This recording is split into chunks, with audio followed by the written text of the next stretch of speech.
Good evening, everybody, and welcome to Stellos Stadium in Nashua, New Hampshire. Home tonight of the Nashua High School South Purple Panthers, who are taking on the defending Division I high school football champion Salem Blue Devils. I'm John Collins, along with Derek Guglielmino, the Bishop Girton High School football player, now turned football analyst, with me here in the booth. Derek, this is a well-attended game, as you can attest on your way in here. A lot of cars in the lot. A lot of traffic coming in. Yeah, so this is what it's all about. I mean, from your experience as a player, Friday night, how much sleep do you get before a game like this? Or what is it like going into a big game that you've been looking forward to for weeks? You know, you don't really get a lot. Usually the teams meet the night before. They have a pasta dinner. The receivers, the offensive special guys, they meet. The linemen meet. They have a big dinner. You get very little sleep. You can't pay attention in class. You're just really excited. You know, after school is over, you get in your car, you go to a buddy's house, and you're just thinking about this game. And especially this in-division game, you have South at 3-2, and you have Salem at 4-1. So this is a big game for Nashua South. I would think over Salem. Yeah, absolutely. At the top of the standings, Pinkerton with 18 points. South is in the middle of the pack, and as good a team as they are, they stumbled last week as they lost in muddy Londonderry in overtime. I guess it was a double overtime game. South defeated Nashua North here on our TV 99 and Nashua ETV cameras 38-21. South looked really good 2 weeks ago. They seemed to be on a roll, only to suffer last week's surprising 54-48 double overtime loss in the mud at Londonderry. And Derek, this is a team, the Salem team, that earlier this season put up 67 points on North. And so, coming off a 54-48 game, they beat Nashua North 67-54, a basketball score. We have to expect almost to maybe get whiplash looking up and down the field as the team score a lot of points. It definitely looks like it's going to be an offensive, just a battle out there, and you're not going to see much defense. But you know what? If you're Nashua South, you have to come back from a loss like that, because those kids are fighting for the 60 minutes. They got to come back, and they got to show Salem that they're not going to let them push them around.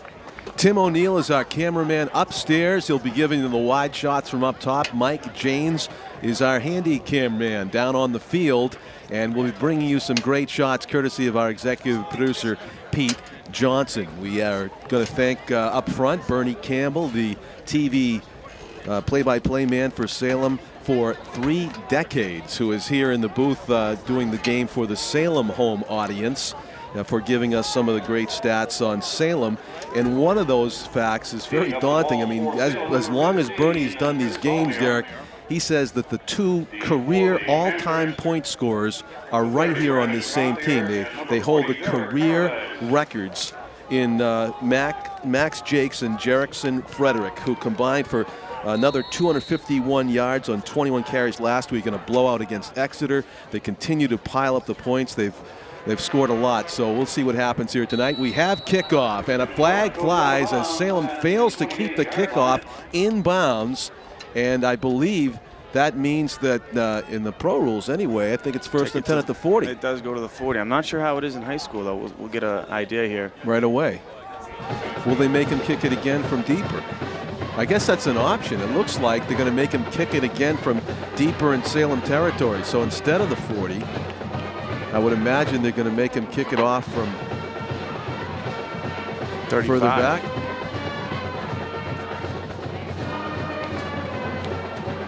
Now that's the pro rule, I believe. It's first and 10 at the 40, which would seem to be, hey, let's take it there. Let's do that.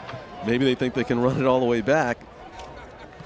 Salem High School doing the kicking to begin this game. It is just underway. John Collins, Derek Guglielmino. We're at Stellos Stadium in Nashua, New Hampshire. A late October game, and it's chilly. It is chilly out here, You got a degree estimate there, Derek? I think it's in the 42. 42. Bob, you had a game time temperature? 43. 43. He's going to go nice. So it might have an effect on the football. Let's see on this kickoff. It is down the middle this time. A ground ball goes off the fingertips and to Derek Paradis, and he is tackled near the 40. It just about gives us some action, but the net effect is just about the same thing, we believe. It's 1st and 10 at, call it the 39-yard line. Nashua will begin the game on offense with their quarterback, Keith Vargas, number 1, doing the signal calling. I thought that was a pretty good idea, the squib kick. And if you get a squib kick, you get to kind of get everybody off guard a little bit. And he wasn't going to be able to get it so far deep there because, let's face it, high school, they don't have the leg that at the college levels or the pros.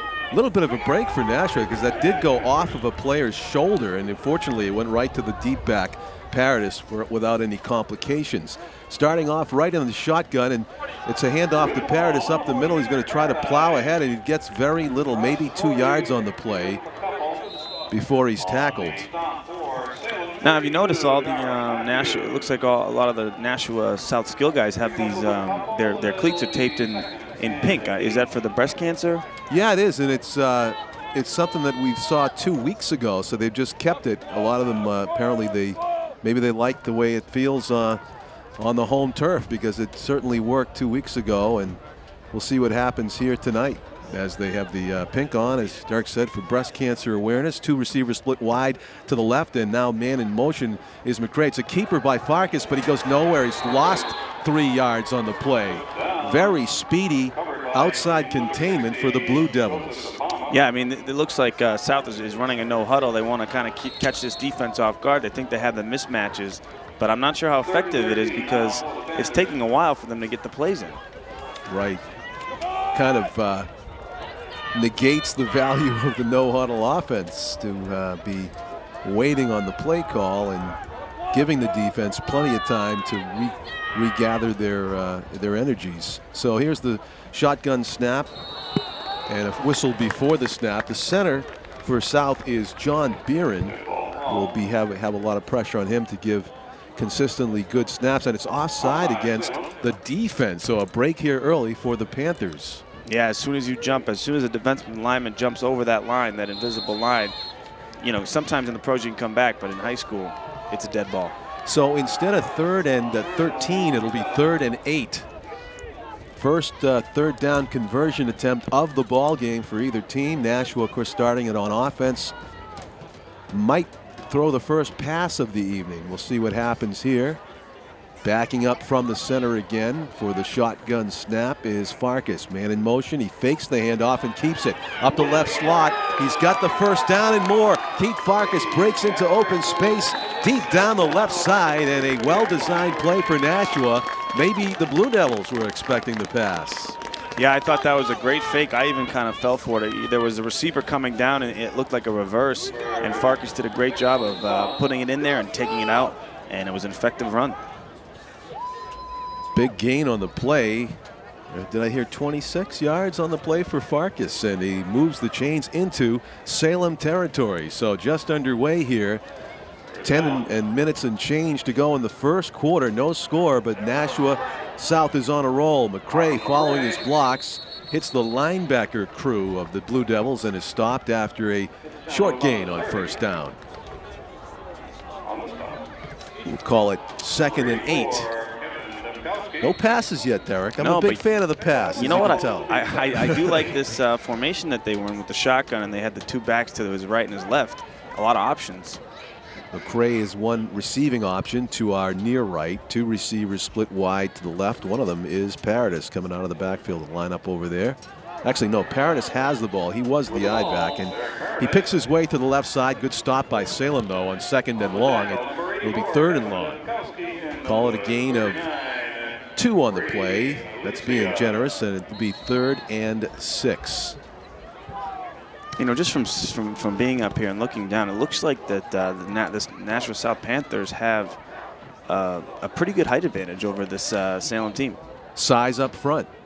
They've been able to move back the defensive line, especially in that 3rd down carry by Vargas. Let's see if he elects to hang on to it again as McCray comes in motion, and a fake to McCray, throws to the outside. It's incomplete. Pass was intended for Nilson Basora, wide right. Yeah, it was a little miscommunication. I think he thought that Basara was just going to run directly straight to the end zone, and he ran a slant. 4th and 6. It is a position on the field where it may be too far to try a field goal, too close to punt, so they will go for it. And it's a roll right for Vargas. He throws to McCray. Did he catch it? The official says yes, he did. It is complete for a first down by a yard. Good hands by McCray. Well, that was a great catch there. I'm not so sure. I'm not so sure if it was a catch. You know what? It's not reviewable by the NFL replay standards that we've become so accustomed to if you're watching TV on Sundays. That was one where I'd like to see it again. Great catch by McCray, though, officially, statistically speaking, and it moves the chains. Vargas darts to his left, looks right, throws deep, and Besora is hit. There's a flag. It's an interference call. The defender for Salem went up and made contact without knowing where the ball was, and it will be, I believe, defensive pass interference against the Blue Devils.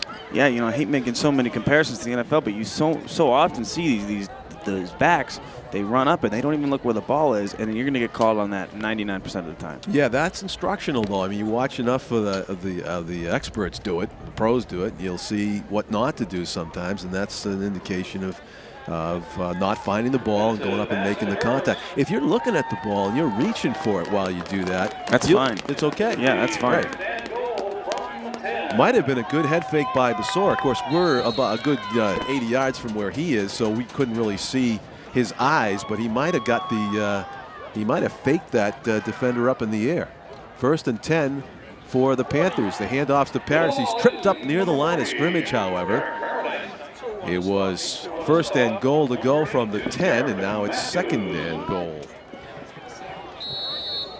Yeah, he is doing a good job when throwing. He looks one way, and then he throws the opposite way, so he's taking the safety, and he's pushing him away from the play.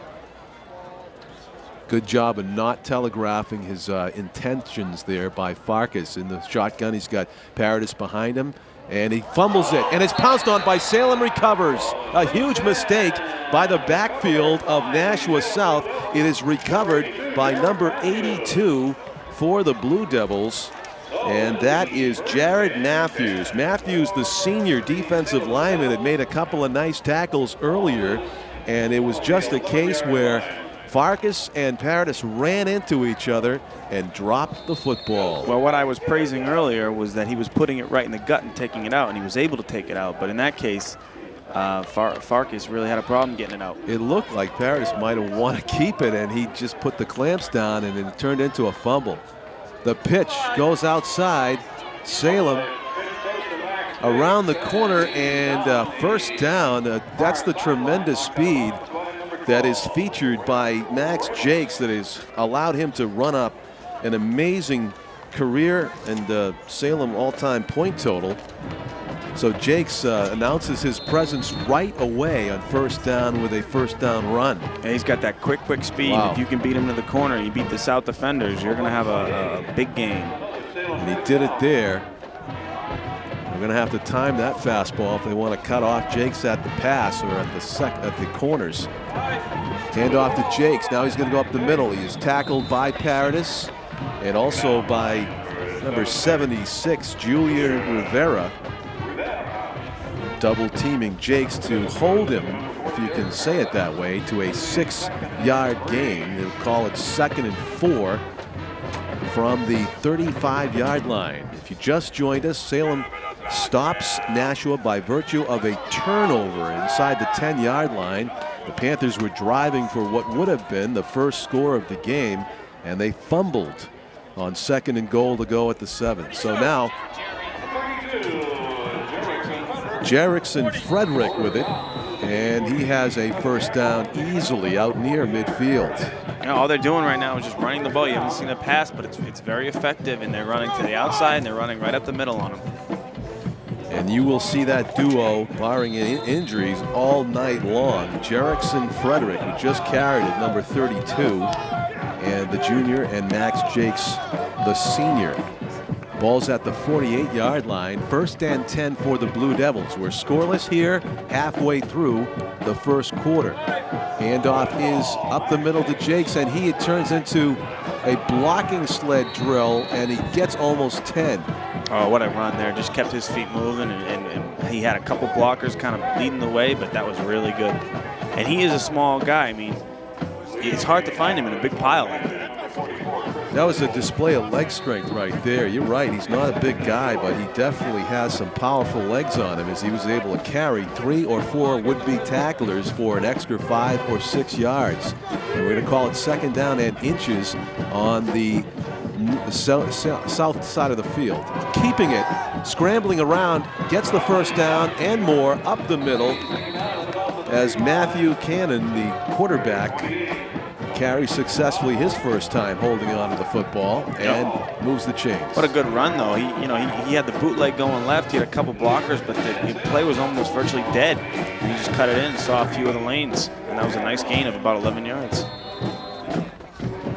So first and 10 inside the 35-yard line now at the 34 of South. We expected a high-scoring game.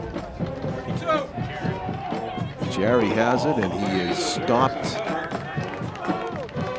after the shortest game of the night so far for Salem. So there's progress right there for the Panthers.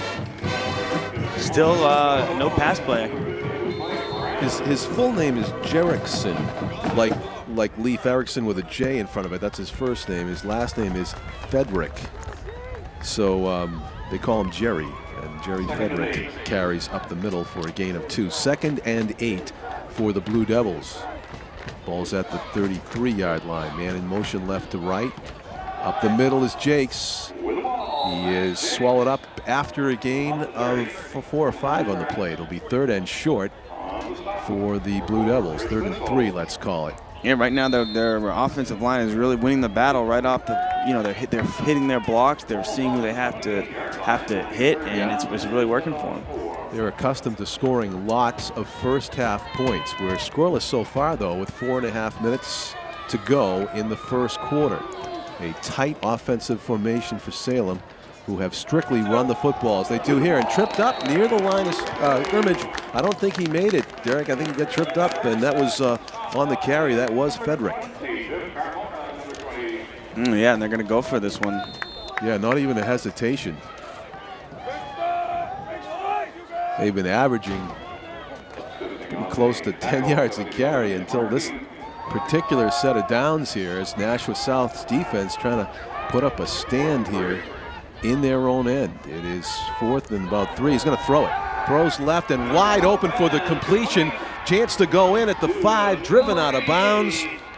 A terrific pass and catch for number 86 on the pass from Cannon was Michael Lorenz, the tight end, the senior, wide open on the left side. This pass caught by surprise. You saw what it was. It was a man coverage, and I don't know what number 18 Connor Rogowski was doing, but he came in like he was going to blitz. It was like he couldn't get there, and he left number 86, Mike Lorenz, wide open. A huge 4th down play, to say the least. It's 1st and goal from the 4. Big hit. Jacques avoids getting dropped in the backfield. Finally, a gang tackle brings him down near the original line of scrimmage. And it is no gain. It looks like it'll be, again, 2nd and 4. A 2nd and goal to go from the 4. No gain on the play. Jacques took a high hit. Was able to shake it off, but that slowed him down enough for the gang tackle. 3.5 minutes to go, first quarter. We're scoreless, but now here you have Salem in the same position that the Panthers were in a few moments ago when the Panthers fumbled away a chance at the first score of the game. Running outside is Fedrick, and there's nobody going to catch him. He jaunts into the end zone easily and untouched, using that speed to the wide side, and it is a 6-0 Salem lead here early. Boy, these Devil running backs are pretty speedy. I mean, you saw that. You saw it earlier. It was Max Jacques getting around the corner, and right there it was Jerry Fedrick. And he did a nice job getting around that corner, beating all the South defenders. Salem Blue Devils, like blue flame, stepping on the gas as they go outside. They've gone inside. The big play of that drive, clearly the one pass play to convert on 4th down. And now doing the kicking for the Blue Devils is Chris Saulnier. It is good. So it's 7-0. Salem leads here early. And as we have 3:14 to go in the first quarter, the home fans have got to be a little bit disappointed at this point, the way things yeah, I mean, it's tough. I mean, South is driving. They're right in the thick of things, right about to make a score, and they make a mistake, and then Salem comes back and makes them pay right away. And you got to wonder what they're thinking right now. Yeah, and the thing to me, I saw it before the game specifically, Keith Vargas and Mr. Paradis is running back in a little bit of a conference, and obviously this game means a lot to them, and they were the last two players to leave the playing field before the introductions, Derek Paradis and Keith Vargas, and the co-captains were able to, they were conferring about, their game plan, I'm sure, but that was not in the game plan to drop the football. So Derek's a junior, actually, he's not one of the co-captains, Keith is. Here's the kickoff by Salem. It is their second of the game. This one also goes off a Panthers player, but is picked up and is going to be run back by Chris Thistle, and it is a stop around the 32-yard line or so by Evan Breen on the tackle for Salem. Salem, of course, in white, and the Purple Panthers in all purple with white numerals. John Collins with Derek Guglielmino. We are at fieldside here at Stellos Stadium. Our camera crew, Tim O'Neill upstairs, Mike Janes down on the field doing the editing of tonight's broadcast is executive producer Pete Johnson.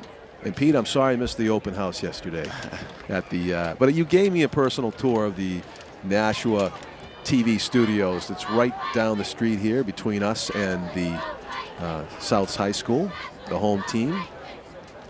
In motion from right to left, and Farkas just going to hang on to it, and he gets tackled in the backfield. Good defensive play on first down. Going to credit the lineman, Joseph De Palma, getting right in there, and the senior breaking it up. Yeah, De Palma shed his block on the end there, and he came right around and was waiting. Farkas is going to go back to the shotgun. He's got two receivers split wide to the right, and he fakes it to Gauthier. He comes back over, and it's complete to Paradis in the flat. He gets a good block, if it's not a block in the back, to the 50-yard line and a first down. And fortunately, no flag on the play. It is a successful pass completion for 17 yards to the 50-yard line.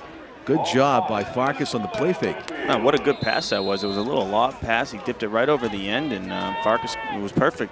Just waiting for him. I imagine with the crispness in the air, it's kind of chilly. It'd be better to lob it than do a Brett Favre zinger. And there's a Brett Favre zinger. It's taken down by McCray. He slips a tackle, and he gets an extra 5 or 6. What should have been a loss, McCray was able to turn into a big first down game.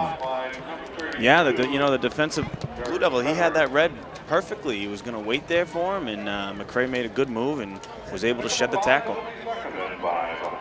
Got an extra 5 yards out of that.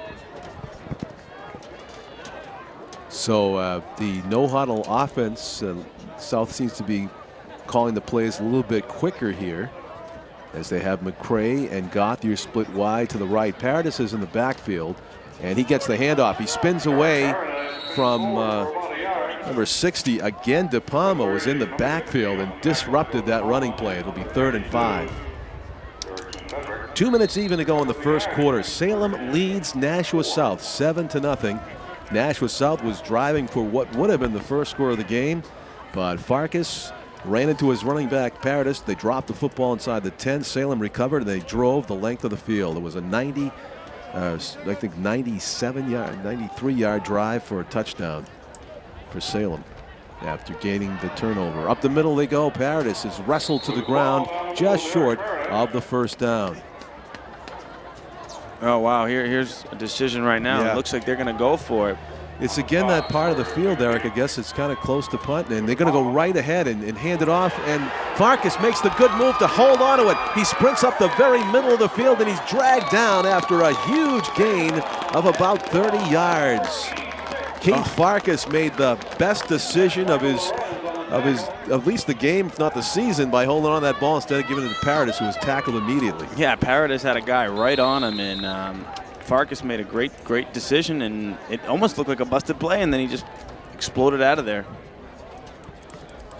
That's their second big third down conversion of the game so far. Yeah, and it's nice to see Paradis and Farkas on the same page as far as who was going to hang on to it that time. Yeah. Shotgun snap. Handoff is to Gauthier. He is wrapped up in the backfield almost by Brady Alisea.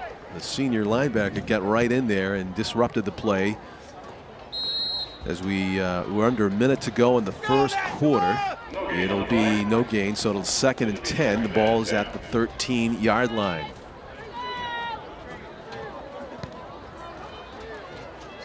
Farkas calls the play from the shotgun position. Looks to his left to throw. He pulls it down. He's going to put it under his arm and run, and he's hit near the line of scrimmage. Looks like he might have gained 3 on the play. We'll call it 3rd down and 7. Oh, that's too bad, too, because he had Nilson Basara coming. Oh, actually, I'm sorry, Derek. I want to correct myself. That was a 2-yard loss on the play. I was looking at the wrong yard line, so it's going to be 3rd and very long here, 3rd and 12. I was just going to say that he had Basara over the middle. I mean, he didn't have a lot of time there, so he probably didn't see the play, but if he had it, it was a touchdown. So Farkas that time might have let it fly if he had checked off to that receiver, as Derek mentioned. Basora might have been open, but gets tackled for a loss, so they're going to have to change ends of the field here and face a 3rd and 12 to keep this drive alive as we get a fresh 12 minutes to begin the second quarter of play. Ball will be on the 14-yard line. 7-0. Salem leads, but Nashua threatening to tie it up. They'll need to come up with some 3rd or maybe even 4th down magic to keep this drive alive to begin the second quarter. The standings in Division I high school football in New Hampshire, Pinkerton is at the top by virtue of the new point scoring rules. They are 1 point ahead of Salem, who has the identical record of 4-1. Obviously, Pinkerton has won one more road game, I believe, than Salem, and that's how they got the extra point. And then here's the really interesting part. Nashua North is 4-2, but they have 18 points, and somehow the standings makers put the 4-2 team behind the 4-1 team, even though North has one more point than Salem. Figure that out. Yeah, I don't know. I think they just go by the. At first, they'll go with the loss. You know, whoever has the most losses is going to be under. Okay. But that's just what I think. But here's. No, you're right. I think you're right. This should be interesting. What would happen if Salem loses to South today? They'll both be at 4-2, and I believe Salem will have, or I believe South will have more points than Salem. I think you get 4 points for a home win and 5 points for a road win. So it would. Touchdown for Nashua South as Farkas fires it over the middle and hits his receiver, Pat Bolton, and that was a surprise to all of us.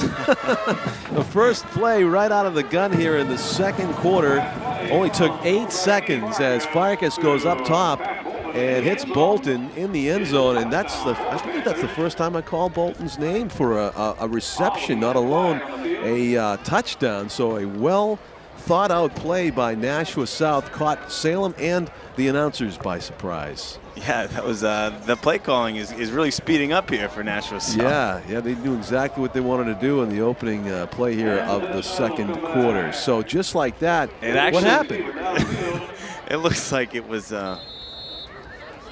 It's not gonna stand. A penalty on the play. Let's call it a hold, and it's a second and 20. Or Actually, third and 17. It looks like it was an ineligible receiver, so that's gonna wipe away that touchdown. In motion is Gauthier, and faking the handoff, rolling to his left, pulling up, firing it over the middle in traffic. It is incomplete. McCray was blanketed out there by 2 defenders, and so Nashua's gonna look like kick a field goal here. So they had a touchdown pass negated to their receiver Bolton, and very unfortunate 2 times in this game with the fumble and now with the penalty. Well, here's a 36-yarder.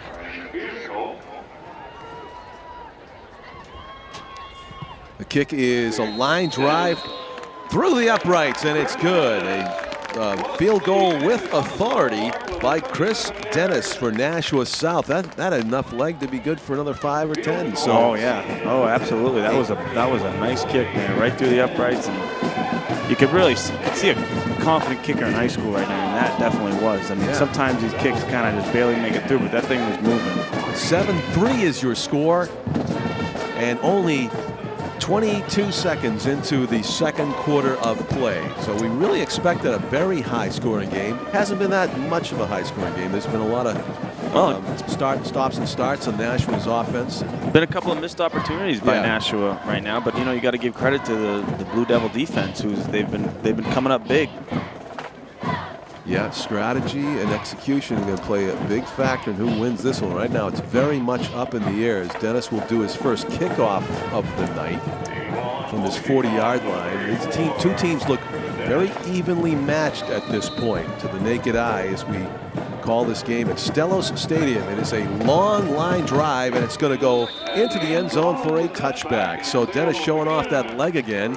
It is a touchback, and it'll be 1st and 20 for the Salem Blue, 1st and 10 at their own 20 for the Blue Devils. People take away from what a advantage it is to have a kicker to be able to boot it through the end zone, and to constantly have your opponent starting off at the 20 and say, hey, drive it 80 yards on me, we'll see what you can do. I mean, it's very important.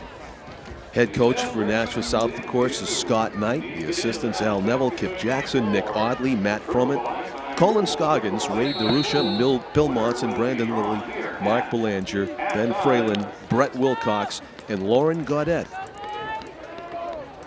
First offensive play of the second quarter for the Blue Devils. 1st and 10 from their own 20. They go with that tight offensive set. The handoff is to Jacques, trying to swing it wide to the left. There's a foot race, and he's going to win it. And he goes up the sideline. He gets all the way to the 40-yard line. A gain of 20 by Max Jacques. You seemingly can't beat him to the corner. No, he beat everybody, but Paradis made it pay, I'll tell you that, in there. He made a great tackle, and I mean, I'm actually really shocked at the speed of Salem right now. I mean, you know they're small guys, but they are very quick, and I just can't get over it. Yeah, you know, Nashua South, no slouches in the speed department, but Nick Pulio is number 21. He was leading the charge to try to cut off Jacques at the pass, but just couldn't do it. It's a huge gain on 1st down again for the Blue Devils.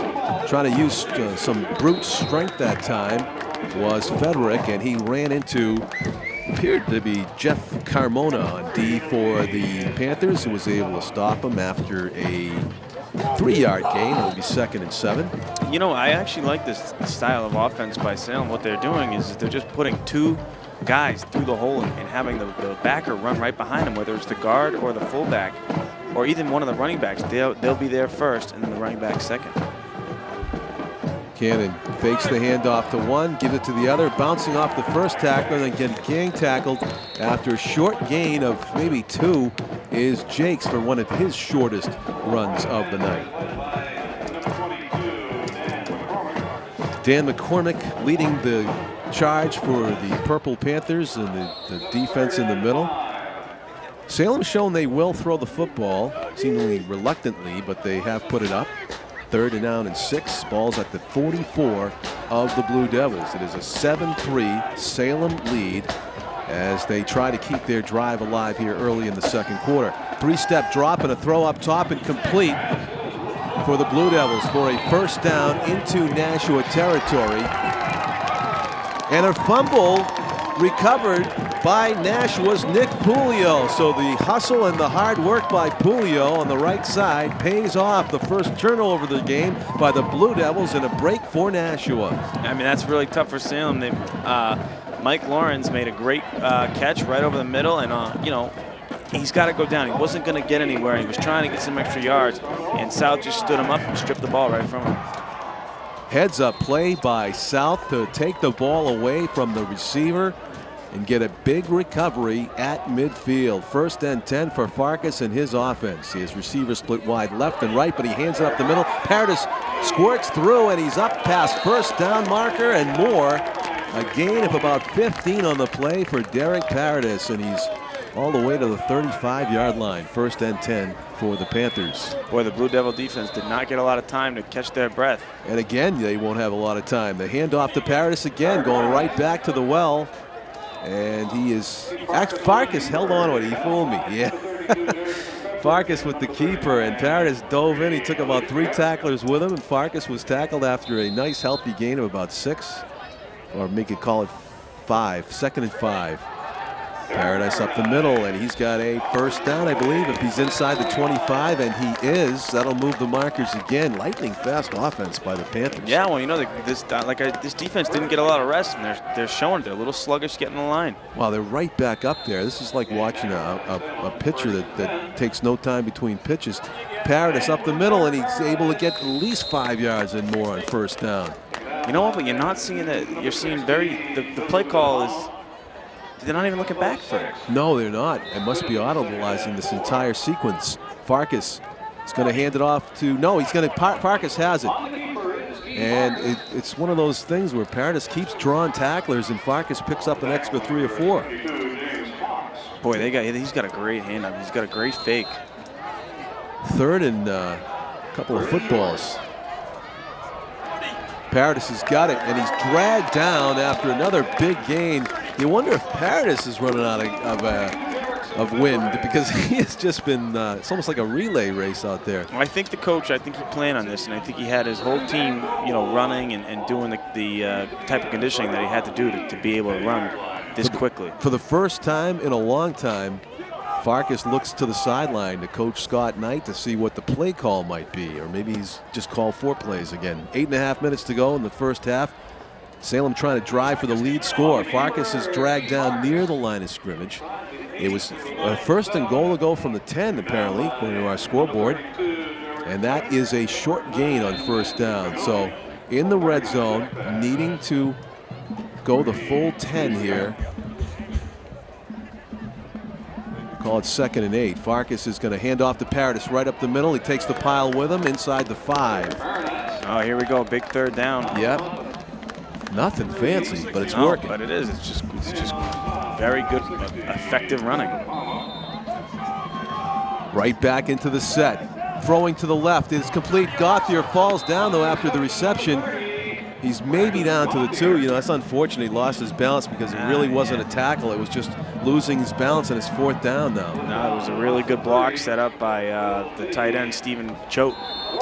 No hesitation here. They're not going to trot out Mr. Dennis to kick another field goal. They're going to go for it on 4th and 2. Vargas moves up the middle, and he is in for the touchdown. Reaching across the goal line with the football as he was tackled. Keith Vargas with a beautiful head fake to get out of the backfield and get into the end zone for the go-ahead score. Boy, what a heads-up play by Vargas. That defender was coming right at him, and he was dead. He was as good as dead, and he made it fake like he was going to throw it, and the DN there bit.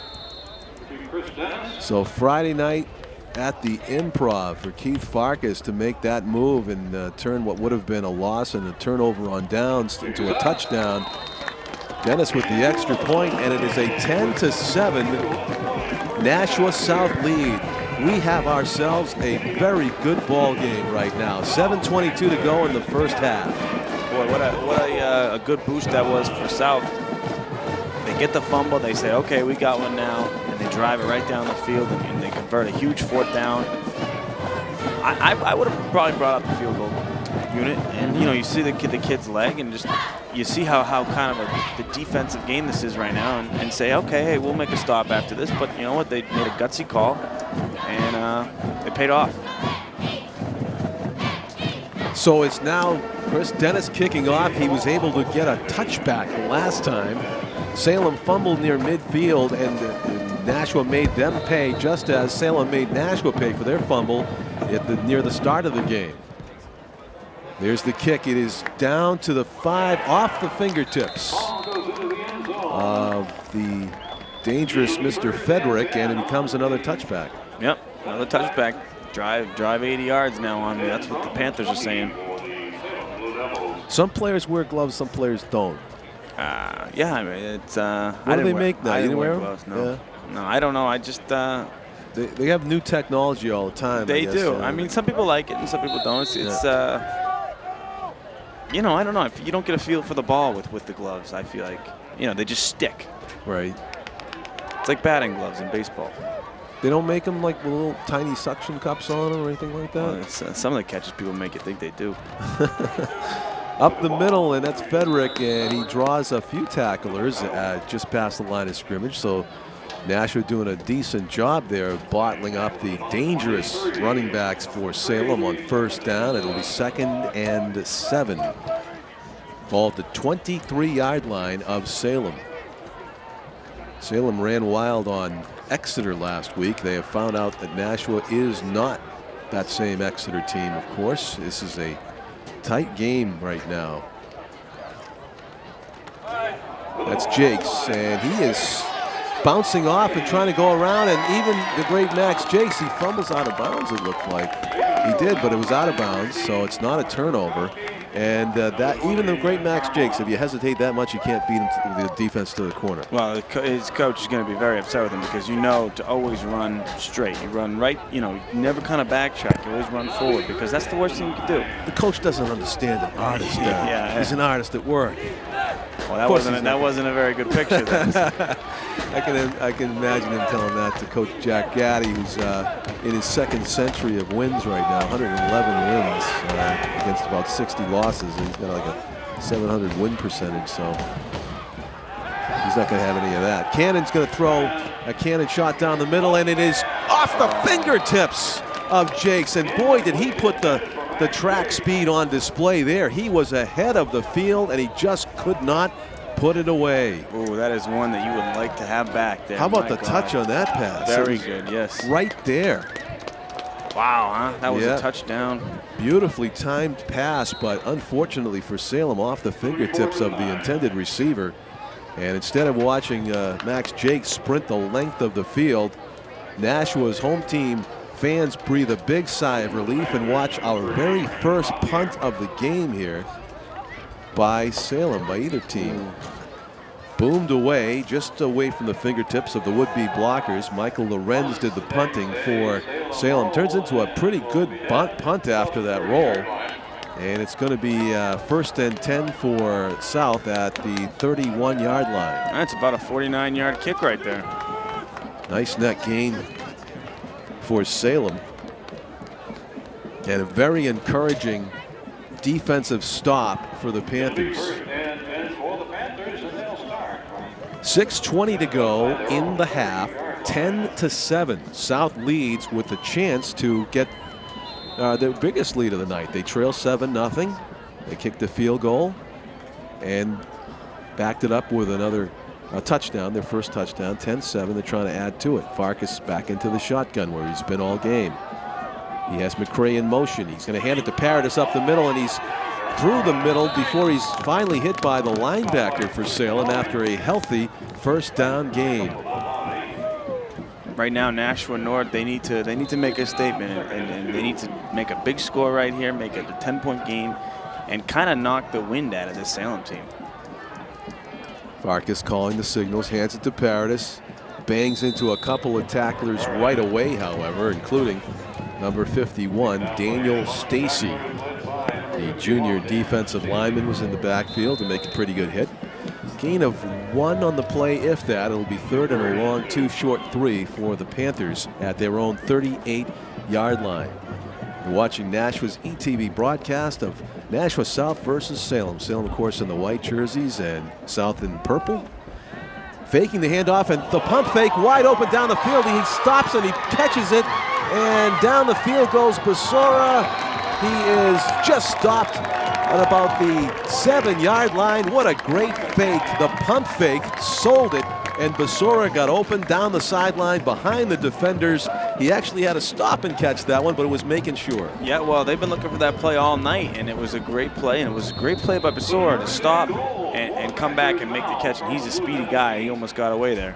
Vargas is going to do a similar job here as he fakes the handoff and he throws it to McCray, and McCray is in the end zone. Touchdown on consecutive pass plays by the Panthers as they reach into the playbook and dazzle the crowd. Oh, what a good play that was. That was very, very good. Vargas comes in like he's going to do the option there, and he takes one step back after taking one step forward, throwing the ball to McCray, and McCray does a great job to get in there. Looked like he was going to be tackled about 2-3 yards short. Yeah, it did. You know, that's the kind of drive that's a very thrilling one to watch for the fans. You see the weapons that South has on display: Vargas, Pesora, Paradis, and McCray all getting into the act there as Dennis boots it through. See the indication by the officials. They're taking their time, aren't they? Oh, yeah. What happened there? Legal procedure on South. They're going to have to kick it again. That's why there was no indication by the officials. They're going to move them back a few yards and then have to do it again. So what I was going to say is that that's 17, let's say that pending this kick here, that's 17 unanswered points by this Nashua offense here. And it's You're right. Salem had the 7-0 lead. Now it's about to be. And up with quick. I mean, there's only been about 7 minutes taken off the clock. And this is just a quick strikes, and they're very effective. Dennis kicks an extra point that would have been good from 40. And it's a 17-7 Nashua South lead. So what didn't start out too good, as Derek alluded to, has turned into a very impressive performance in the last several minutes by this Panthers team, who came into the game with a 3-2 record in the middle of the pack in Division I. And after that North game 2 weeks ago, I think I made the mistake of saying that they were clearly the best team in the state. And Tom King, of course, has set me straight. You never know in high school football from week to week. And of course, they went and lost to Londonderry in double overtime last week in the mud last Friday night. So Tom was right, I was wrong. But, you know, they still have a chance to make a run at the title here, starting with this one here against the defending champion Salem Blue Devils, who have the top 2 point scorers all time in Salem history on this team, in Jerickson, Fedrick, and Max Jacques. And Jacques is going to let this ball bounce by him. And if I'm Jacques, I want that ball. I want to return that ball. He can't with this type of a kicker. I mean, he's doing these low line drives, or whether it's that or it's just right. over I guess his it's head. kind of dangerous to grab it. If it goes off your hands, goes out of bounds, deep in your own territory. Oh, back there, that's tough. That's not good. So, are we going to call this back? What happened? Did it bounce out of bounds before it got to the end zone? Perhaps it did. So this will challenge the leg of Chris Dennis to do it again. Oh, it was offsides was the call. All right. Let's see how far he reaches here. You have Fedrick and Jacques back deep. I bet he still gets it there. And here's the boot. Low line drive, deep down the field. Jacques able to field it at about the 7. He's going to make a return. He's up the middle, and he hits a pile of purple, and he'll be stopped there short of the 30, and I'm sure the Panthers will gladly accept that. 1st and 10 for the Blue Devils. So I was wrong. That one only got about to the 10. Yeah, you just didn't get enough height on it. It was kind of a low line drive. You needed more of a home run angle on that. So anyway, Salem has been stopped twice in a row. Once by a turnover, a stripped fumble after a reception, and they got a defensive stop in South last time Salem had the ball. Let's see if they can go for 3 in a row in defensive stops here against this high-powered Salem offense. Takes it 1st and 10 on their own 30-yard line, near hash mark. About a 42-degree evening here on Friday in late October. The flip is to Fedrick. He is out to the left side, makes a juke, has the first down and more. He's at the 45 to the 47-yard line before he's tackled. A 17-yard gain on 1st down by number 32, Jerickson Fedrick. Boy, what a good runner he is, though, huh? He runs so gracefully, and he makes his moves so quickly. It's quite impressive to watch. Yeah. It's like one of those James Bond cars just eating up mileage without fuss or bother. At 120, but it feels like, you're barely moving. You've been in a James Bond car? I've just been in the James Bond book, actually. I'm quoting, I think, directly from the James Bond author. And Fedrick again is back in his James Bond sports car, and he's down the right sideline, and he is gone. 5 into the end zone. Jerickson Fedrick with a sample of what Salem's opponents have been suffering from all year long, which is a case of serious speed. A 52-yard run for Jerickson Fedrick, and he didn't even look like he put it into the top gear. No, he didn't. He didn't. It was so smooth, and he just cut that corner, and I just. Ouch. So Salem has served notice that they are not only not out of this game, they just kind of look like the favorite again. I mean, that was an impressive run. Oh, that's what you have to do if you're Salem. That's what you needed to do. You need to come in and say that, make this a game going into the half, but it's up to Nashua. The kick is up and good. It is a 17-14 ball game. Back to a 3-point slim lead for the Panthers with 4:21 to go in the first half. We were talking about how quickly Nashua struck. Well, that was pretty quick. And the challenge becomes, the field is 52 yards wide, a football field, Derek, as you know. And with the speed that these two guys have, you got to cover every bit of it left to right if you want to succeed against the Salem team. Well, you know what they've been doing a lot of is just running it right up the middle. So what Nashua is doing is they're putting 8 in the box, and they're saying, hey, we're going to stop this. And then they just said, oh, you're going to put 8 there? Well, we're going to put 2 of our best guys to the right. You know what I mean? So that's what happened. You're right. This is a very strategic game. And it's a chess game, back and forth. And the Salem Blue Devils certainly got the best of that game within a game. Doing the kicking from Salem's 40 is Christopher Saulnier, who launches it low. It's going to bounce once, and Paradis juggles it, but now he has it. He eludes the first tackler, gets hit by the second, and to the turf at about the 21-yard line. 1st and 10 for the Panthers. Leading 17-14.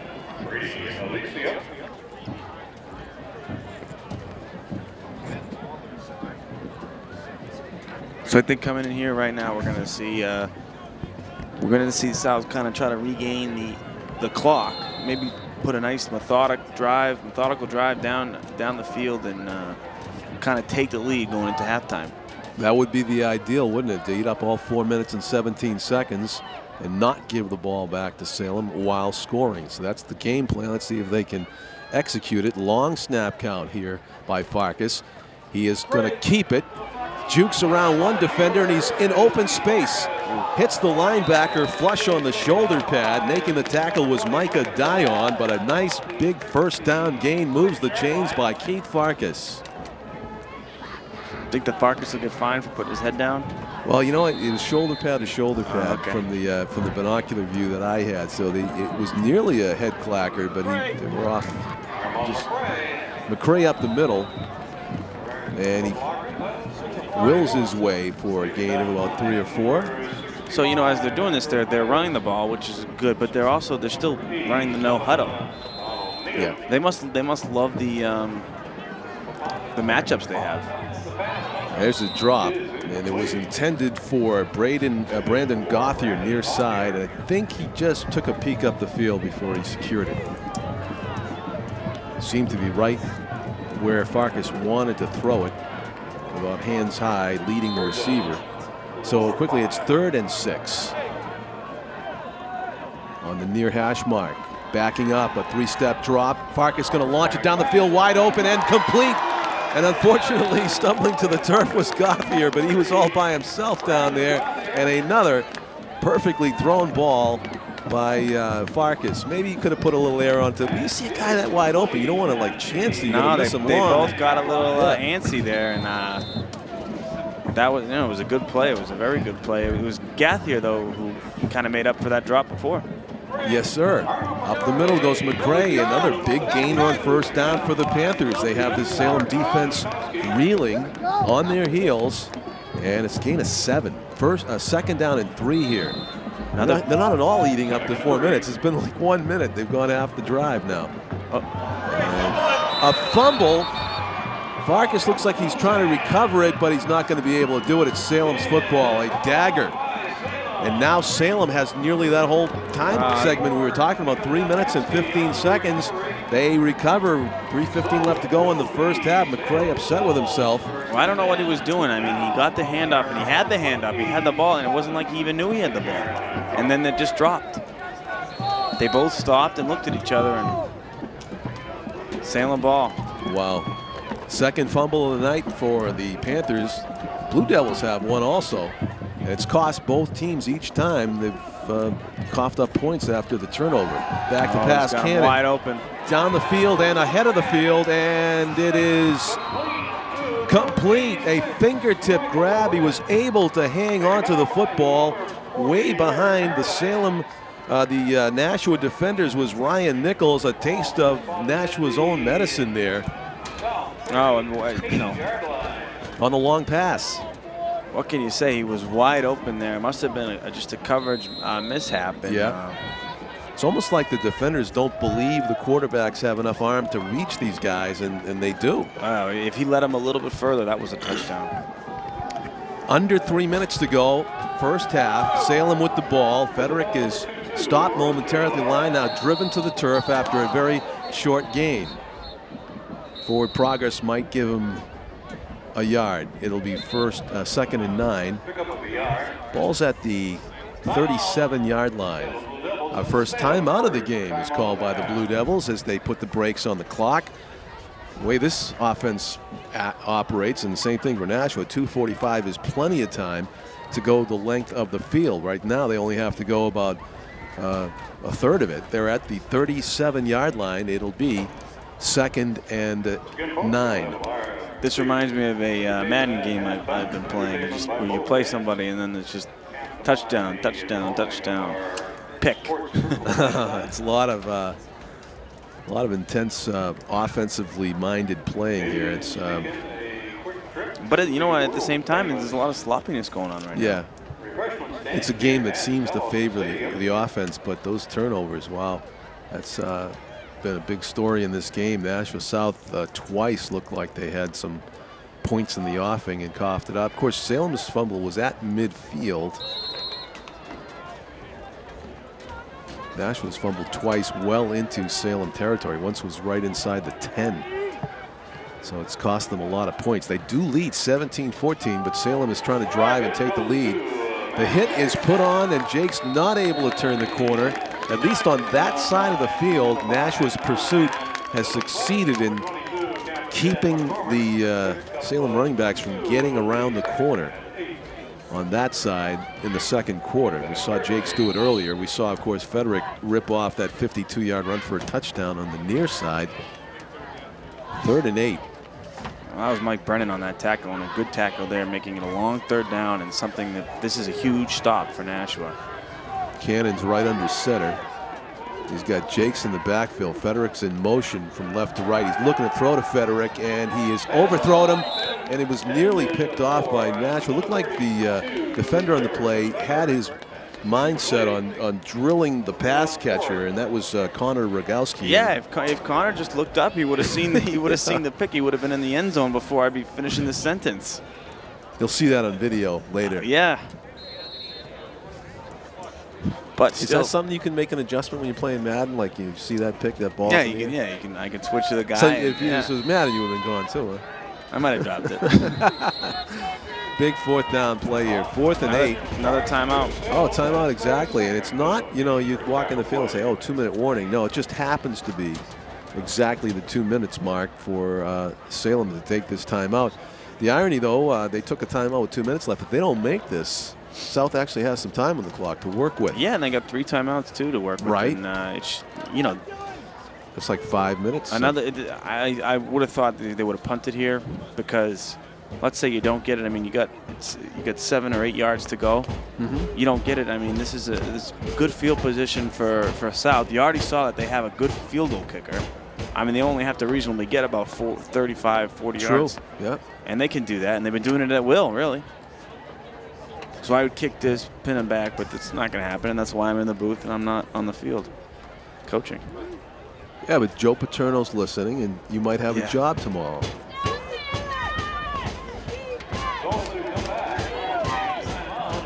Actually, I don't think Joe Paterno listens to anybody anymore. Saw a few of his news conferences. I got to pick another coach. Lou Saban. Fake pitch. Under pressure. He's hit as he throws it wide open, complete. Salem's going to get a touchdown as Cannon makes something out of almost nothing on 4th down. It was a pass to number 82, the completion to Jared Matthews. 1:53 to go in the first half, and finding the receiver, and he was hit as he threw it, Derek, but it just got there a split second late to the pass rush for the Panthers. Yeah, everything was about a split second, because I'll tell you, and I hate to bring his name up again, Connor Rogowski was, if he's an inch taller, he's in the end zone again. And that boot is through, and so it is a 21 to 17 Salem lead. 2 touchdowns and a field goal for the Panthers, 3 touchdowns for the Salem Blue Devils, a couple of them of the brilliant highlight variety. There was another one there, Cannon to Matthews, and the senior tight end got loose in the right flat, and he was off to the races. It was a very nice touch pass under pressure by Cannon, and it's a 21-17 Salem lead. But 1:53 and 3 timeouts, that's a lot of time, folks, so don't go anywhere. If you're watching the game on Nashua's ETV, there's a good chance that Nashua South's going to put up some kind of a drive here before the end of this first half. Trailing by 4, it has been a seesaw battle. Salem jumped out first to a 7-0 lead after a 93-yard drive following a fumble by South inside the Blue Devils' 10-yard line, and then 17 unanswered points, only to have Salem come back with 2 unanswered touchdowns of their own. Nice job of catching the ball on the bounce by Chris Thistle, and he gets a healthy return to the 40-yard line. Good field position, 1st and 10 for the Panthers with 1:47 to go at their own 40-yard line. All right, so this time, here's what I'm thinking now. You know, they're going to line up in the shotgun like they normally have. I'm thinking, you know, run a couple of their options, mix in the pass like they've been doing, just kind of stick to the game plan. They have plenty of time. They don't need to rush. And just, you know, try to run effective plays and just be poised. And hang on to the football. Yeah, true. They've dropped it a couple of times, foiling some great drives in progress. So let's see what Vargas comes up with here. And the handoff is to nobody. Vargas keeps it. He slips a couple of tackles in the backfield, bounces off of another, but making the tackle on the play was number 20, Micah Dion, the defensive back coming up to make the stick. A good first down gain, though, and as Derek said, they don't have to rush that much. It's 1.5 minutes to go with 3 timeouts. 2nd and 6 for Vargas and his Nashua South offense. He's going to throw down the left side, cutting across the middle, complete to Basora. First down into Salem territory. I'd probably take a timeout right here. As the clock stops with 1:18. And now it starts again after the pass play. I guess with no huddle, they didn't really waste any time. As Gauthier comes right to left in motion. Back to pass, some pressure, rolling to his right, throwing off his back heel up in the air. It's up for grabs, and it is intercepted by Jacques down by the goal line. Max Jacques, the great running back, shows he's got some nose for the football on defense as well, as that was sort of an ill-advised pass by Keith Vargas. That's one of the first mistakes we've seen him make. I mean, he's really done really well and made some good decisions with the ball. I don't think he saw Jacques down there. I think he thought only Nashua's receiver was behind the field, but actually playing safety, playing the safety position like you're supposed to. Jacques was the deepest player on the field, and he just almost made a fair catch on that pass. It was up there for so long, and he was the only one that really had a chance at it. So it is 1st and 10, and does Salem dare to try to mount a drive here with 1:02 to go in the first half with the ball on the 3-yard line? Well, you know, I hate to say it, but South still has 3 timeouts left. Handoff is Jacques up the middle, and is it Fedrick? It's Jacques. He gets a first down too, by the way. Out to the 14-yard line. Jacques is hard to catch and he's hard to tackle.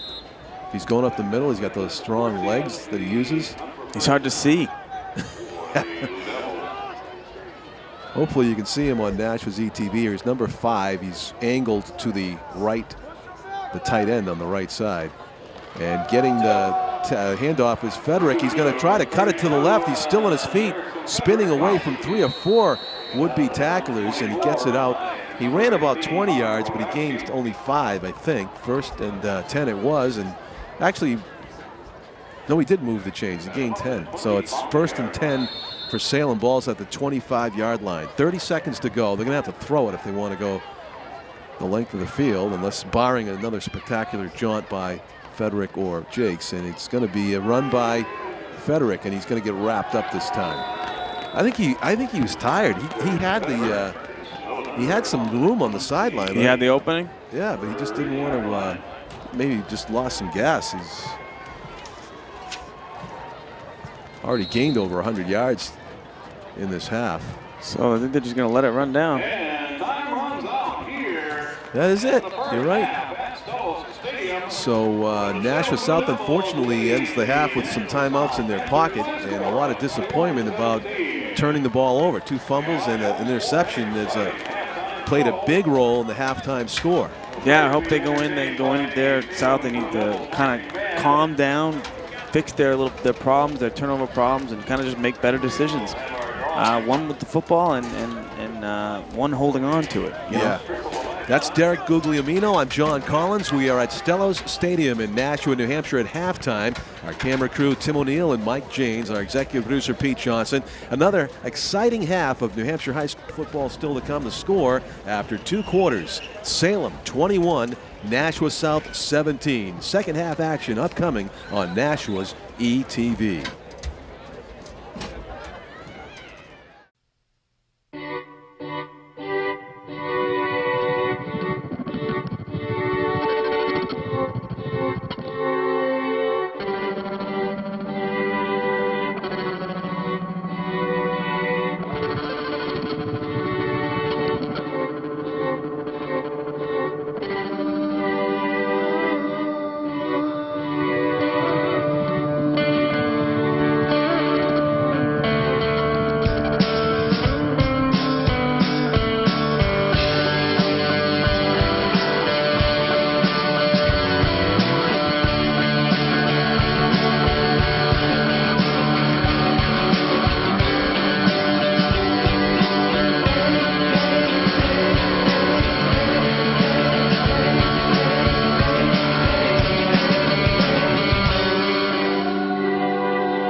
Hey, ladies and gentlemen, how about a big hand now for the Salem High School Blue Devil Marching Band and Color Guard under the direction of Marty Clausen, assisted by Alfred Yezaway, Matt Perez, Hillary Anderson, Liam Sheedy, and Ed Jacques, assisted by Ashley Wright, Sarah Soul Jensen, and Julia Kelly.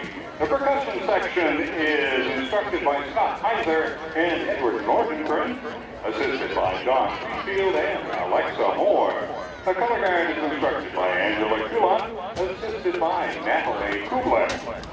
The visual design is by Carl Sharp, and the drill instructor, Carl Sharp, assisted by Alyssa LeBlanc and Josh Brown, Pat Callahan, and Derek D'Angelo. Drum majors are Kelsey Chase, Chris DePrecio, and Dennis Sprague. The color guard captain is Nicole Bussard. Drum captain is Eric Ruthier. We hope you enjoy this year's show, which is entitled Salem Blue Devils Marching Band Just Right, with wind arrangements by Alfred Yezaway, Joe Taylor, and Chelsea Anderson, with battery arrangements by Ed Nordengren. Ladies and gentlemen, please welcome the Salem High School Blue Devil Marching Band and Color Guard.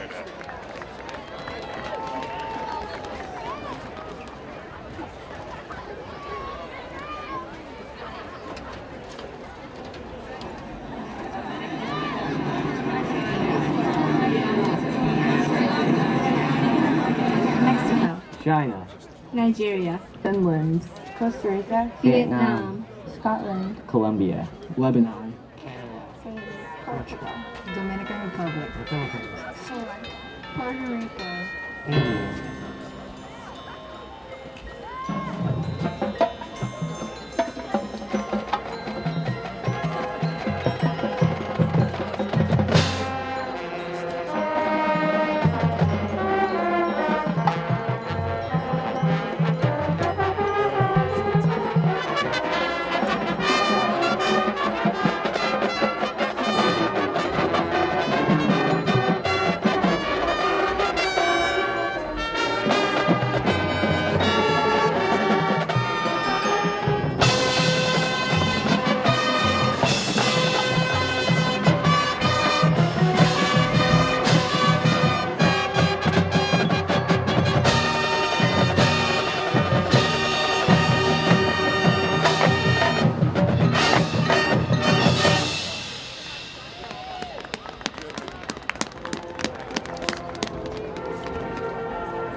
father was born in Lebanon, who came to this country to provide a better life for my sister and me.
thousands of law enforcement officers are injured or killed by passing vehicles on our nation's roads and highways. These tragedies don't have to happen. Whenever an emergency vehicle has its lights on, move over away from the emergency vehicle. If you can't change lanes because of traffic, or if you're traveling on a 2-lane road, slow down at least 20 miles per hour below the posted speed limit. Help protect the officers who protect you. Please move over, and if you can't, then slow down. It's the law. Ladies and gentlemen, now entering onto the field is the Nashua High School South Purple Panther Marching Band and Color Guard. The band is under the direction of drum majors Shoshana Foster, Hunter Humber, and Carolyn Regula, and Color Guard Captain Mimi Samar.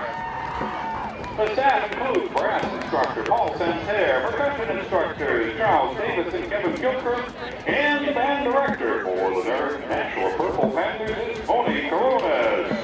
Nashua South will be performing music of Chuck Mangione, featuring Feel So Good, Children of Sanchez, Band Make Believe, and El Gato Triste. Now, please give a big warm welcome to the Nashua High School South Purple Panther Marching Band and the Color Guard.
Marty here with recipe questions from viewers. Do you have a favorite apple recipe? Yes. Wash, eat. Miss Smarty, I love carrots. Do you have a favorite way to prepare them? Yes. Wash, peel, eat. This viewer asked about spinach. Wash, eat. How fast and easy is that? Join me next time when I show you how quick and easy it is to make a fruit salad. Welcome back, everybody, to Stellos Stadium in Nashua, New Hampshire, home tonight of the Nashua High School South Purple Panthers football team. They're taking on Salem in a Division I clash of titans. They are 3-2 on the season are the Panthers, and 4-1 are Salem, the defending champions, who come in here tonight with the top 2 point scorers of all time in Salem High School history on the same team. Jerickson, Fedrick, and Max Jacques, the running backs for Salem. They've showed off their talent tonight. They each have a touchdown. Salem has 3 touchdowns. Nashua's got a couple of touchdowns and a field goal. The end result is a 21-17 Salem lead here at the half as they iron out who's going to receive and kick here to begin the second half of play. I'm John Collins along with Derek Guglielmino. We have Tim O'Neill on camera work upstairs and Mike James down on the field. Derek, who's going to win? Well, you know, I think that Nashua South is really outplaying Salem, and if it wasn't for turnovers, which was the key to the first half, I think they'd be winning by a substantial margin. But that's not the case. They are losing right now, and they have to find a way to kind of bounce back and play the way they're playing without making mistakes they've been making. Nashua does lead in first downs. They had 12 to Salem's 8 in the first half. Nashua put up 133 yards. Southland did 133 yards in passing, and that was 106 yards rushing for Jerickson Fedrick, the running back who leads all carriers. 11 rushes for 106 yards in the first half alone. Max Jacques rushed 10 times for 68 yards, and the leading ball carrier for Nashua South, of course, was Derek Paradis, number 40. He carried it 13 times for 54 yards. So there's been a lot of success on the offenses on both sides. As Derek just mentioned, the biggest difference in the game, 21-17 Salem's lead, is due to 3 South turnovers, 2 fumbles and an interception that stalled 3 different drives. They could theoretically have 30 or 40 points up on the board if everything went perfectly, which it did not. We got to give some credit to Salem's defense for forcing turnovers or creating pressure that led to turnovers. So I'm sure it's not all to blame on the north side, Nashua South side. The kickoff by Nashua, of course, going left to right. They're in the purple uniform. Salem back to receive. The Salem team kicked off to begin the game. And Dennis's kick's going to drive Jacques back to the 2. He backpedals. He's got some momentum up the middle, but a good tackle inside the 20 by South. I'm sure they'll take that as a good piece of coverage. There's my boy Connor Rogowski making the stop there. I'm glad to see him making a good play, and he needs that because he's staying on defense, and he needs to have a little bit of some confidence, because I think after the first half he was a little down on himself. Yep. Let's look for him to have a big second half. I want to thank those first half statistics courtesy of Salem High School football historian and play-by-play announcer Bernie Campbell, who's in the booth calling the game for the Salem home audience. And these two teams have met 6 times since 2004, since the split when Nashua South and North became 2 high schools, as Fedrick carries to begin the second half, and why not, to add to his 106-yard total. There's no more Snickers in that. It's just 1 bar. That's all it is. You hungry still, huh? Oh, you're just debunking that Snickers commercial. It says, you know, Snickers really satisfies. Not in this case. Derek's a grown boy still. That was dinner and it wasn't enough. Salem won the first game in 2004, 36-14. They won the second one, 31-13. And Nashua broke through in 2006, winning 13-12. Jacques is trying to peek his way around the corner. He does. He shakes a tackle, and he's still in bounds. The extra surge gives him a first down and a little bit more out to near the 44-yard line before, let's see where they mark it out. It's a first down anyway. 1st and 10. Good play there. He just put his foot down and stuck. Excuse me, and it stuck right before he went out of bounds, and he got an extra 3 or 4 yards out of that.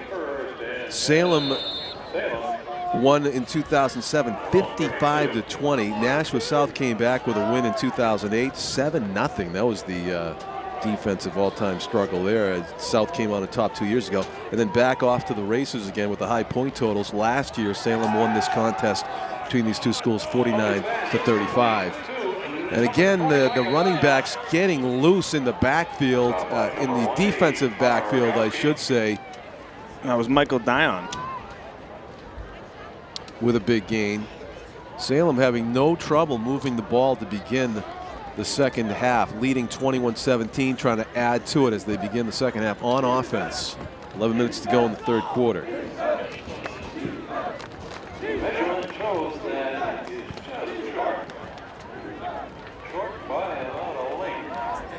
I think Nashua right now, they want to make they obviously want to make the stop, but they want to do it in a way to give them their whole defense some confidence, and kind of you're looking for something to maybe strike up the offense as well, kind of help everything out. If you see a big play on defense, well, that's gonna go overflow over, and it's gonna hit the offense. Now the offense is gonna be trying to pump up the defense, and it's kind of a cycle. Right. And I think that's what we're looking for right now for Nashua. They put it at the 42-yard line. It will be second and 1. If that. It's a short down situation for Salem. They go with that, what looks like a goal line offense, but that's their offense all the time. The tight formation, the handoff for, was that Fedrick? Forward progress should give him the first down. And at halftime, during halftime, I heard a stat that Salem gave up their first fumble earlier today. That was it? That was their first fumble of the season. So if they're going to get a big spark on defense, it's got to be through the air, because these guys. It's the 6th game of the year. That's incredible. They do not fumble.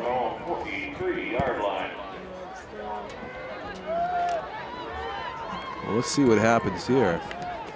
Probably a fumble. And the handoff by Cannoni is to Fedrick, and he bowls his way ahead.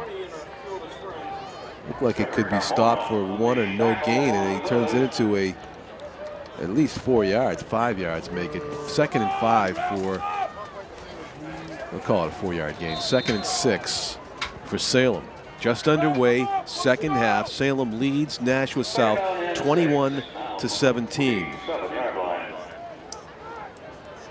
In those 6 games that these two teams have played since 06, the average score has been a Salem victory by a score of 33-17 if you average it out. 4-2 overall, Salem leads the series. Jumping over one tackler, getting hammered by a couple of other tacklers. Jacques finally gets stopped for no gain. It's going to bring up 2nd and 5 or 6.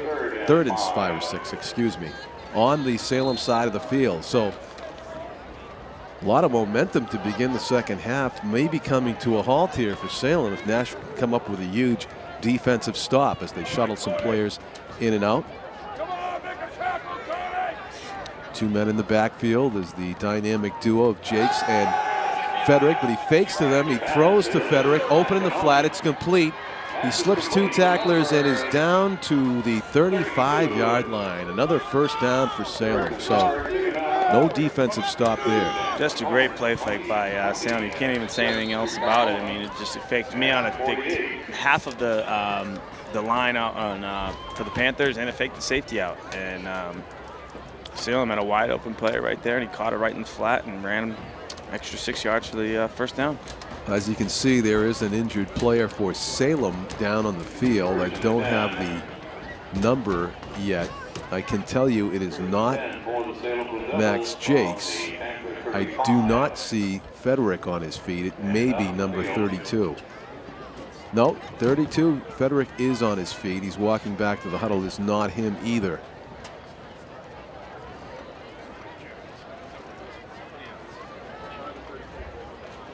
Yeah, and it's on the far side of the field, so we'll wait to see.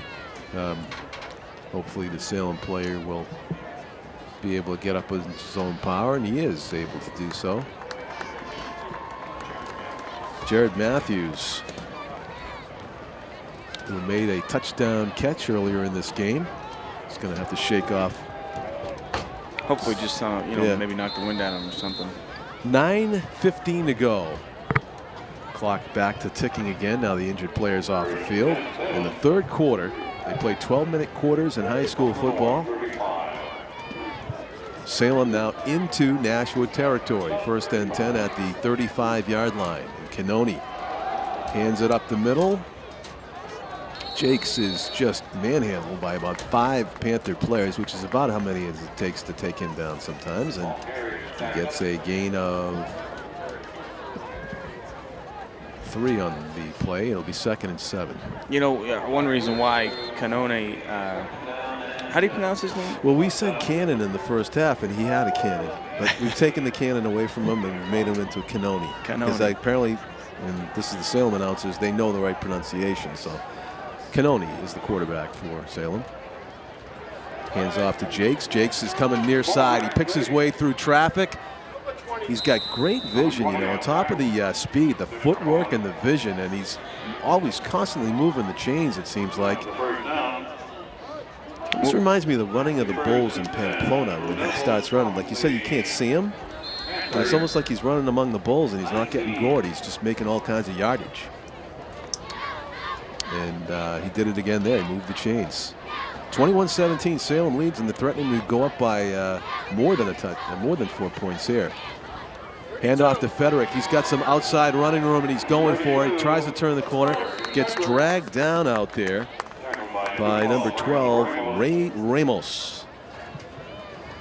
But not before another healthy 1st down gain. We'll call it 2nd and long 5, short 6. Yeah, Ramos is sick of seeing that play go to the outside and beat him. So he was ready. He said, no way, where are you going? Yeah, and that was a touchdown saving tackle. Make no mistake. He was really the last defender that Fedrick needed to beat to make it to the pylon. So it's going to be 2nd and 5 at the 15. Salem with that 4-point lead to begin the second half, threatening to make it an 11-point lead if they can go the distance here. Pitches to Jacques. He cuts it back inside, and he is cut down at about the 10. That would be very close to a 1st down, but not quite. 3rd down and 1. Judging by the Blue Devils play calling, this is 2-down territory here. So I saw the defensive captain there, Jeff Carmona, motioning to the sideline. Do you want, I think he was asking, do you want a pass rush? And probably not with 1 yard to go. And the handoff to Jacques. He's got a 1st down and a lot more. Close to the 5-yard line. And this will be 1st and goal for Salem. It's going to take a goal line stand for South to keep this Blue Devil high-powered offense out of the end zone and to prevent them from going up by 10 or 11. Well, we get to see a really big stop by this defense, and if there's ever a time, it's right now. At least down deep, you did have that rare fumble at midfield, but now Salem's been able to put it away when they get down close. Handoff to Fedrick. He is wrapped and pulled down. And that was Carmona, the defensive captain we just mentioned, who was able to get in there and make the play. Yeah, Carmona came in right on a stream, and good play. You know, sometimes when you have such an open tackle like that, you might make a mistake, or you might get juked there, but there was no juke in Carmona. So a tough guy to bring down solo, Fedrick. Carmona was able to do it, and it brings up 2nd and goal from the 10. A loss on the play. Rolling right as if to pass. Cannoni looking, throws it. It is off the fingertips of the intended receiver, who is slow to get up. He's still down, actually. Fedrick looked like he might have got injured somehow on the play. And an official timeout as they call out the trainers quickly. That does not bode well. No, it doesn't bode well for anybody on the Salem sideline. Right. Not when they call for the trainer quickly like that. Hard to say what the injury might have been, but it did look like the ball glanced off the intended receiver, Fedrick, in traffic. He was He was blanketed by about 3 Panther defenders. He was. He was open for a second. It was a zone, and that's what he saw. It almost got tipped back into another Salem hand. Derek Guglielmino played football for Tony Johnson at Bishop Girton. Head hits have been very much in the news lately. Helmet-to-helmet hits and the dangers of those. I've never seen them actually so much in the news for the NFL, and they claim they're going to crack down. There was a Patriots player that got cited for, a particularly nasty hit. What were you guys taught at the high school level about? Well, you're taught is when you're getting ready to tackle, you're taught to start low and almost explode through the hit. And I mean, when they say explode, they don't mean spear or. And where's your target? What part of the your target is you want to put your helmet right into the chest. And I mean, but sometimes when you're going so quickly, you're making split-second decisions. And this guy's moving, by the way. So, he's not going to be running straight at you, and you're just going to get a perfect bullseye. Right. So it is difficult, and it's a split decision. And I mean, it's good what they're doing, but it's also kind of taken away from the game a little bit because there's such a fine line of what's legal and what's not legal. Yeah, because I mean, sometimes people will move their head at the last second, and you don't mean to hit them in the head, and all of a sudden you do, and it's sort of accidental, but you're still going to get flagged anyway. Good to see Jerickson Fedrick walk off under his own power. It took him a little while, but he really didn't seem to need any help to get to the sideline. Holding it and rolling left is Canoni. He's looking to pass. Now he's going to run it, tucks it down, and he's driven out of bounds.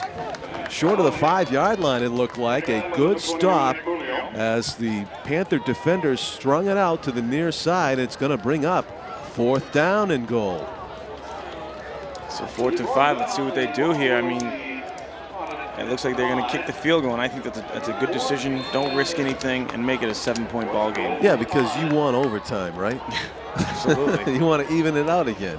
There's still the matter to be seen. We know that Dennis is a great field goal kicker, but let's see if Salem's kicker can match them. Saulnier was doing the kicking off. He's yet to get a kick too far deep there. I'm wondering, it was a lot of squib kicks. I'm wondering if that was planned and if he really does have a leg. Right. And we'll find that out right now. And he's kicking from the near hash. He's kind of got an angle to go here. He's got to go left to right. And he has got it up, and it is good. He squeaks it inside the left upright. That makes it a 7-point game. 7-point lead for the Salem Blue Devils. So they come down the field. They drive from inside their own 20. The length of the field, about an 83-yard drive for a field goal. So that's sort of a victory for. I think it is. I think it is. Yeah, I mean, they haven't made a stop like that before, and to hold them to a field goal and keep it to a 1-possession game, it's definitely a victory. Right. Then a little bit of a setback too in that drive for Salem to lose one of their dynamic duo, at least momentarily. Fedrick goes to the sideline with an injury, and it's still to be seen if he can return to the field. Actually, that drive was. They also lost Matthews on the play too, Jared Matthews. Not that play, but on the drive. So 2 key offensive players for Salem. A costly drive to get to be ahead 7. Now, we really haven't seen a huge run back of any sort here tonight. Maybe this could be our first one. As Saulnier hits a low ground ball, it's fielded by an up back over there who holds on to it and dives forward for some pretty good field position for Nashua South there. Devin Merrick, the sophomore. I believe that is a strategic move there to squib kick it, because as you saw on the field goal, he had the leg. He has the leg to boot it up there. You're right. And he's even got a better block that he's kicking off of now, and I think he's squib kicking it on purpose. Jack Gaddy, who has coached almost 200 football games, must favor that squib kick. He thinks it's harder to break a big run back off of that. And he's probably right. You're not really set up. You don't have all your blockers in front of you. Up the middle, Paradis got some blocks. He cuts to the right. He's crossed midfield. He's being shirt-tailed, but he drags a tackler with him to the 40 of Salem. Spectacular run on 1st down by Derek Paradis into Salem territory. Probably to keep it away from that guy right there, Derek Paradis. Yeah. So a gain of about 28 yards there for Paradis. 1st and 10 on the Salem 40.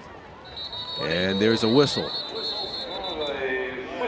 late whistle there. Not too many penalties in this game, I got to say, for as quickly as Nashua's been getting the snaps off and running the football without a break. Oh, Nashua did have that costly one where they had the touchdown. It was called back on huge, on an illegal receiver. That was huge. They were forced to kick the field goal. The legal receiver downfield it was. So this is an illegal motion. This is the kind of penalty that they really have been able to avoid to this point. But they get flagged here, and that's going to set them back 5 yards. So it's 1st and 15 at the 45-yard line now. As Vargas rolls to his right, now throws to his left, and it's off the fingertips of Basora, cutting across the middle. He was under tight coverage, but it did look like a catchable ball. I think Basora is definitely... unless the defender slipped his hand under there unseen by me and knocked it away. It could have been. It was kind of there at the same time, but he's definitely Vargas's #1 receiver and favorite receiver for that. And he's caught a couple big balls today, and that was just as big as probably them all. Good look away by Vargas and coming back to his receiver, slanting to the left, but it didn't fool the defender that was on Basora. And tripped up in the backfield and dropped De Palma, number 60 for Salem, on the stop. And there was already 2nd and 15. Now looks closer to 3rd and 16 here for Nashua. So they had that brilliant run right away on 1st down, their first offensive play of the 2nd half by Paradis, and they've stalled since on 2nd and 3rd down. And with the penalty mixed in, it's 3rd and 16. And it looks to be a clear passing down, but you never know. We saw Vargas break one off on a keeper on 3rd and long earlier in the game. He's got a 2-step drop. He's got time. Now he's got pressure, and he is dropped. I think he thought he had more time than he really did. I mean, I think that he had a lot of time. He had about 5 seconds of time, and he should have got rid of the ball. But that's just a testament to how good the coverage was by Salem, and they had 4 receivers going out. Punting situation, very strange punting formation here. Let's see what they do. It's 4th down, and they are going to punt it away. Goes down the field, and this is a Salem bounce. Comes back to the 30, and Nashua scrambles to stop it from more damage on that unlucky bounce that's going to be spotted at the 30-yard line, 1st and 10. Very interesting punting formation. That was Vargas in the back, who was the punter, and he's also the quarterback. And they put the 3 receivers to the right and a receiver to the left, and they had some blocking. What I think may be up with that is it sets up a possible offensive play later. Oh, absolutely. It's like, well, they punted out of this before, so the team will relax. And oh, absolutely, yeah.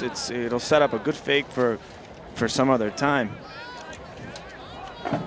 Penalty against Nashua was declined, and 1st and 10 for Salem. They don't want to make them kick it again. They don't want to see that again. They don't want to see that again. Luckier bounce there for Nashua South, and Salem was backing away from the bounce. That could have went all the way down the goal line if they got the football. Of course, it's the oblong ball. You don't know exactly how it's going to bounce. So part of the excitement of the game. Canoni at center, the quarterback for Salem, hands off to Jacques, and he's dragged down near the line of scrimmage. And if you're a Nashua fan, that's a welcome sight. Usually Jacques has managed to squirt his way through that first line of defenders. I like what I'm seeing right now from the Nashua defensive line. This is probably the 3rd play in a row that they've really been able to stay home, settle down, and make a good tackle for a minimal gain. And before there was a couple no gainers. Back on the field is number 82, Jared Matthews, the tight end that has a touchdown reception in this game. Jacques is in motion. The handoff is to Fedrick, who's also back out there. He is stopped about the same spot that Jacques was stopped a moment ago. Another good play. They're bringing their DNs, and instead of taking an inside route to the quarterback, they're taking an outside release, because that's where 90, probably about, I don't want to say 90, but probably about 60% of the plays are going to the outside. So up to the line of scrimmage comes Matthew Canoni, the senior quarterback, number 9 for Salem, trying to come up with some 3rd down magic here as he steps back and throws it over the middle in traffic. It is picked off by Nashua South, and it looked like Carmona, number 20, came up with the football. Right, we've been mentioning Carmona's name a lot in this 2nd half here, and a great defensive play. It looks like he just stepped right in front of that ball and it made an easy catch, really. Jeff Carmona, the senior linebacker, 6'3", 202 pounds, getting deserved congratulations from his teammates as he comes to the sideline. A huge turnover goes Nashua's way. Farkas fakes the wideout pass and now dives through the middle of the line for some big first down yards. Back to that pick there. That was Canoni was pressured. He was about to get hit, and he had to make a quick decision. And that's what the defense will do to you if they're on stride and they're on point. Paradis through the gaping hole has a first down past the 25-yard line and inside of it to move the chain. So Nashua South has Salem on their heels on defense here after that surprise turnover. Shotgun snap up the middle to Paradis, and he has a gain of only a couple on first down. 24-17. Salem's got 3 touchdowns and a field goal. Nashua with 2 touchdowns and a field goal. It's been a back and forth game for most of this. Nashua's trying to go down and tie it up here with 1.5 minutes to go in the third quarter. Shotgun snap, quick fire to the left side, near side. McCray fighting off the tackler and able to struggle back to the original line of scrimmage. I think that was a lateral. Yeah, if he had dropped it, it would have been a live ball. Yeah, so that's going to go as a running play, believe it or not, even though it threw it about 20 yards to McCray near sideline. They try to go for that play a lot, and it's been pretty unsuccessful. Third down and 10, near hash mark. Split wide to the left, 3 receivers for Farkas. He's going to hand it off up the middle, though, and Paradis is going to short step his way behind some blockers, and it's a Salem fumble. They recover. Paradis lost control of it, and there's a pile away from where Paradis went down. And it is a Salem football. I think they gave Dan Stacy credit for it. I thought Don Needham, the defensive end, had it. But anyway, it's Salem's ball nevertheless. So 2 turnovers, 1 by Salem, 1 by Nashua. Net gain for Nashua, maybe about 30 yards. Yeah, it's disappointing. Yeah. For Nashua, you make a great stop. The defense is really sparked and they're pumped up. And chance to tie it up. And that's it. Now Salem's got the ball back again with the touchdown lead, the 7-point lead, 24-17. And here comes Jacques. Ball's loose. He fumbles. And it's Nashua football. A huge stick was laid on Max Jacques. I'm pretty sure, I want to give credit to number 59, Dylan Flesh, the defensive lineman, the junior, put a huge hit on Max Jacques and did what seems to be the impossible this season, which is force a fumble. That came out like a Pop-Tart. What a terrific hit by Flesh on that play. Just the second fumble of the season for Salem. And I got to tell you, I mean, this is kind of basic football. Hold on to it. We've had 3 turnovers in the space of a couple of minutes here at the waning moments of the third quarter. 24-17, Salem trying to protect a 7-point lead. Farkas on the keeper. They had the option there to pitch it and decided to pitch it late to Paradis, and might be a forward pass. We'll have to see how they rule it. Do they call it a forward pass or not? He may have been beyond the line of scrimmage, Derek. No, well, he threw it behind him. Do you think it was behind him? Oh, that's the discussion right now. If it's behind him, of course, you can do it at any point on the field. Illegal forward pass. It wasn't behind him. I thought it was behind him. Or it was sideways? If sideways is okay too, right? Sideways, all right. Yeah. But he thought it was a little bit forward, so Farkas trying to be a little bit too creative for his own good there beyond the line of scrimmage. The officials ruled that the pass was more forward than back, and it was not a lateral, and so instead of a brilliant offensive play, it's going to come back for a loss, a penalty on the play for South. Well, that just as easy as it was brilliant, it could have been really stupid as well. I mean, he was on his way to getting tackled. He did see the player there and thought he could get it to him, but you know, say somebody gets him last minute or something, he makes some quick mistake. You know, it's first down, go to the ground. Right. So right now it's 2nd and 11. Ball's at the 22. Farkas is looking to his left. Has time, throws it to an open receiver downfield and wide open for the touchdown, Armin McCray. Touchdown. It is a 24-23 game with the extra point to come. Great job by Farkas to find the open receiver. Man, as quick as I am to criticize him, what a nice pass that was. Yes. What a nice pass. He looks right because he's got 2 receivers going right into the middle to hit in a post. And here comes, who was it? McCray with the catch. Here comes McCray. He came around on a wheel. And that was a really good execution. Yeah, he had some options over there, and he certainly picked the right man. It was McCray wide open as Dennis kicks it right through the uprights for the extra point that ties the game at 24 all. 35.8 seconds to go in the third quarter. Boy, this one is gonna, whoever wins this game is gonna be really happy, huh? Yeah. Unbelievable. These two teams have played 6 times since the Nashua High School split, and it's a 4-2 advantage right now for Salem. But this was anybody's ball game. 24-24 in the waning seconds of the third quarter. Nashua South is going to kick it off here. Chris Dennis, number 34, the junior, is going to do the kicking. He's 6'1", 160 pounds, and he's got a great leg that is able to generate some touchbacks instead of giving it to number 5, Max Jacques. So you see back there with Jerickson, Fedrick, they're going to split up now. Here's the kick. It is going to be a bouncer. Jacques has a chance to return it. He's at the 20. He is hit and driven back. Great job on coverage by numbers 12 and 18, Ray Ramos and Connor Rogowski on the hits. That's my boy Connor. He's not doing it on defense, he's doing it on special teams. He's his initial CR. That'd be a great Colorado Rockies cap for him, wouldn't it? Yeah, absolutely. Probably has one. Where's the San Francisco Giants hat? Today, I'm going with the Tiger Woods hat today. Tiger Woods hat. You got to explain that one to me. A fellow player, a golf player, I'm sure.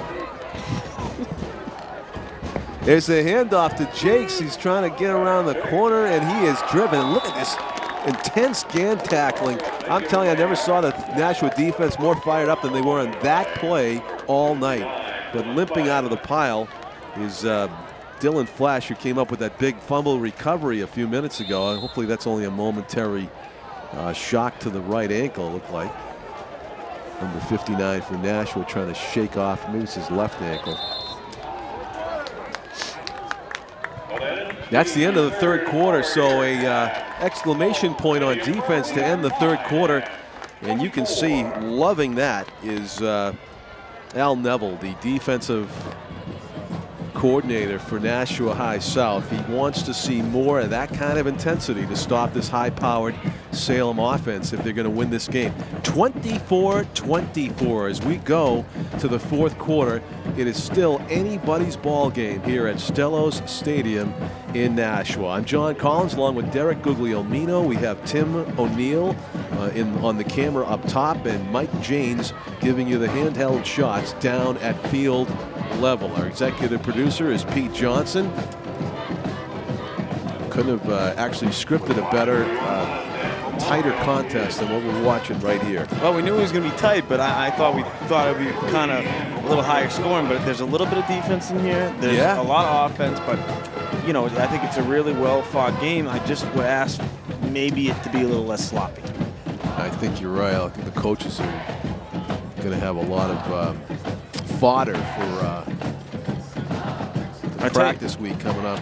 I am really impressed with Keith Vargas, though. I mean, he's made one big mistake, and that was the throw. He should have just thrown it away there on the interception before the half. But other than that, his reads are really good. He's seeing where the linebacker and where the DNs are crashing, either to give it to the fullback or the running back or take it himself. And I think he's doing a really good job with the option tonight. We have a fresh 12 minutes on the clock to begin the fourth quarter. No guarantee that this is the last quarter of play, the way these two teams are going. We're tied going into the third quarter. No guarantee we won't be tied at the end of the fourth quarter, but that is still to be determined.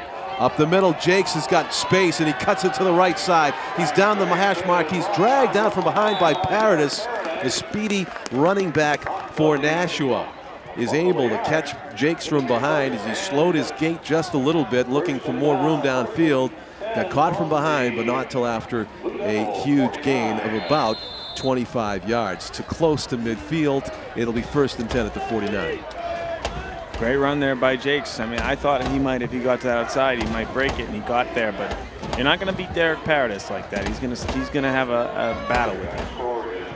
Under center, Matthew Cannoni, the quarterback for Salem, hands it off, and bursting through is Fedrick. He is gone. He is at the 20, he's at the 10, and nobody is going to catch Jerickson Fedrick. A touchdown, his second long run of the game. And you know what? I think his first was 52 yards. That was 51 yards for a touchdown. And it is a 30-24 Salem lead with the extra point to come. Wow, that offense is just so dynamic. Yeah. I mean, once you go to Jacques and he goes to the outside, and then it looks like he gives a quick give to what would be a fullback, but it's not. It's to their best player, one of their best players, and he just takes it 50, just a straight seam right down the middle. Really, really impressive Salem Blue Devil offense.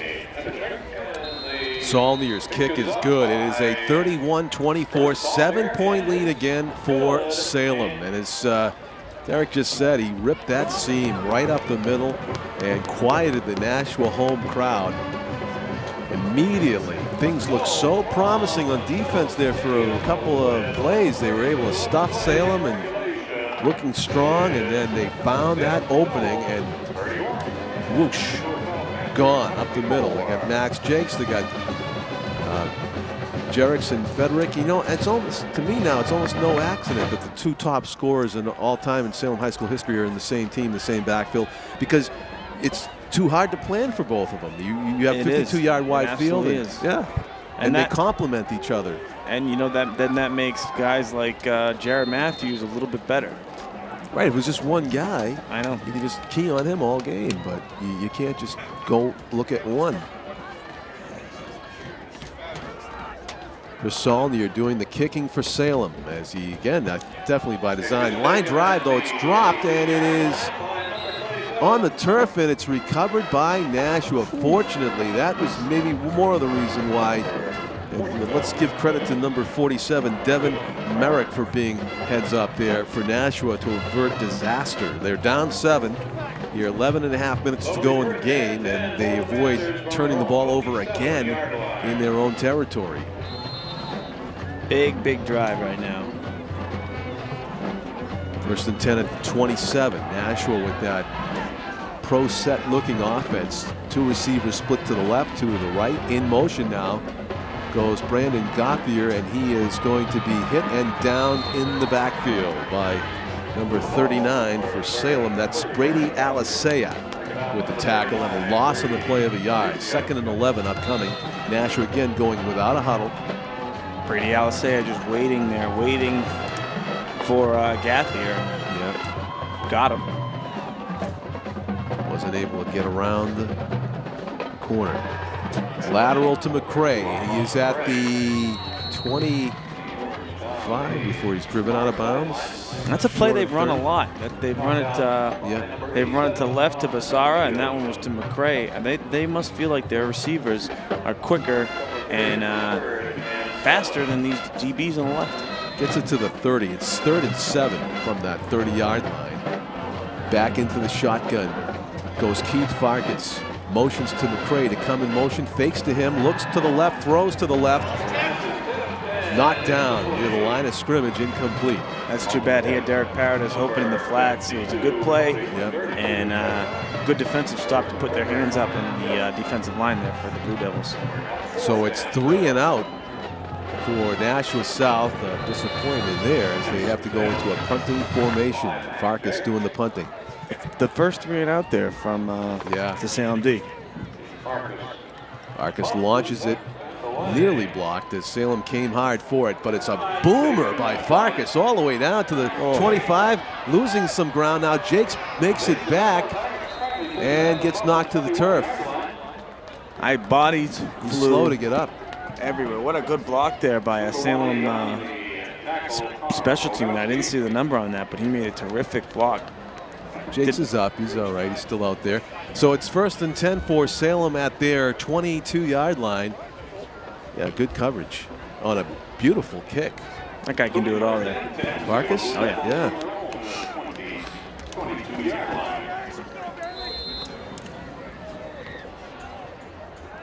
Well, we saw 3 and out. Big defensive stop by Salem. Nashua needs to return the favor here, trailing by a touchdown, 31-24, 10.5 minutes to go in the ball game, barring overtime. Handoff is to Fedrick, and he is to the 30-yard line. That would be a gain of 8. Now, on a couple of drives ago, I had told you guys that what South has been doing was they've been taking their defensive ends and they've been bringing them outside instead of taking an inside. Yeah. An inside shot. But now, when they take the outside, it opens up the middle, and that's exactly what Salem's seeing. Middle's wide open, and they can run all over. And we did see that 51-yard touchdown from Fedrick right up the middle with their last possession. Jacques going to the left side. He is through the initial front, and he is out of bounds at the 40-yard line. That's going to be a gain of 11 and another Salem first down. You don't get a hit on him before he breaks through that line of scrimmage, you're in trouble. Max Jacques, tremendous speed. And this is where it really benefits Salem, because in a time like this, you want to be able to run out the clock. Yeah. And their best players are the running backs who just run all day. Right, and their best plays are running plays. Matthew Canoni under center. He's going to hand it off to Jacques. Jacques again not hit till he's 8 or 9 yards down the field. He's knocked out of bounds near the 50-yard line, which is also the first down marker, and it's going to bring up 2nd and 1. 9-yard gain on first down by Max Jacques.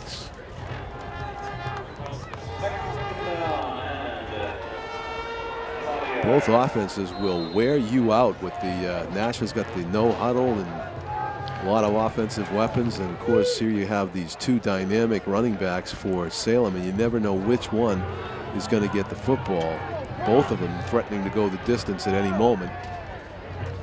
And the handoff is to Jacques. He's going left. He bursts through the line. He's into space in the back defensive secondary.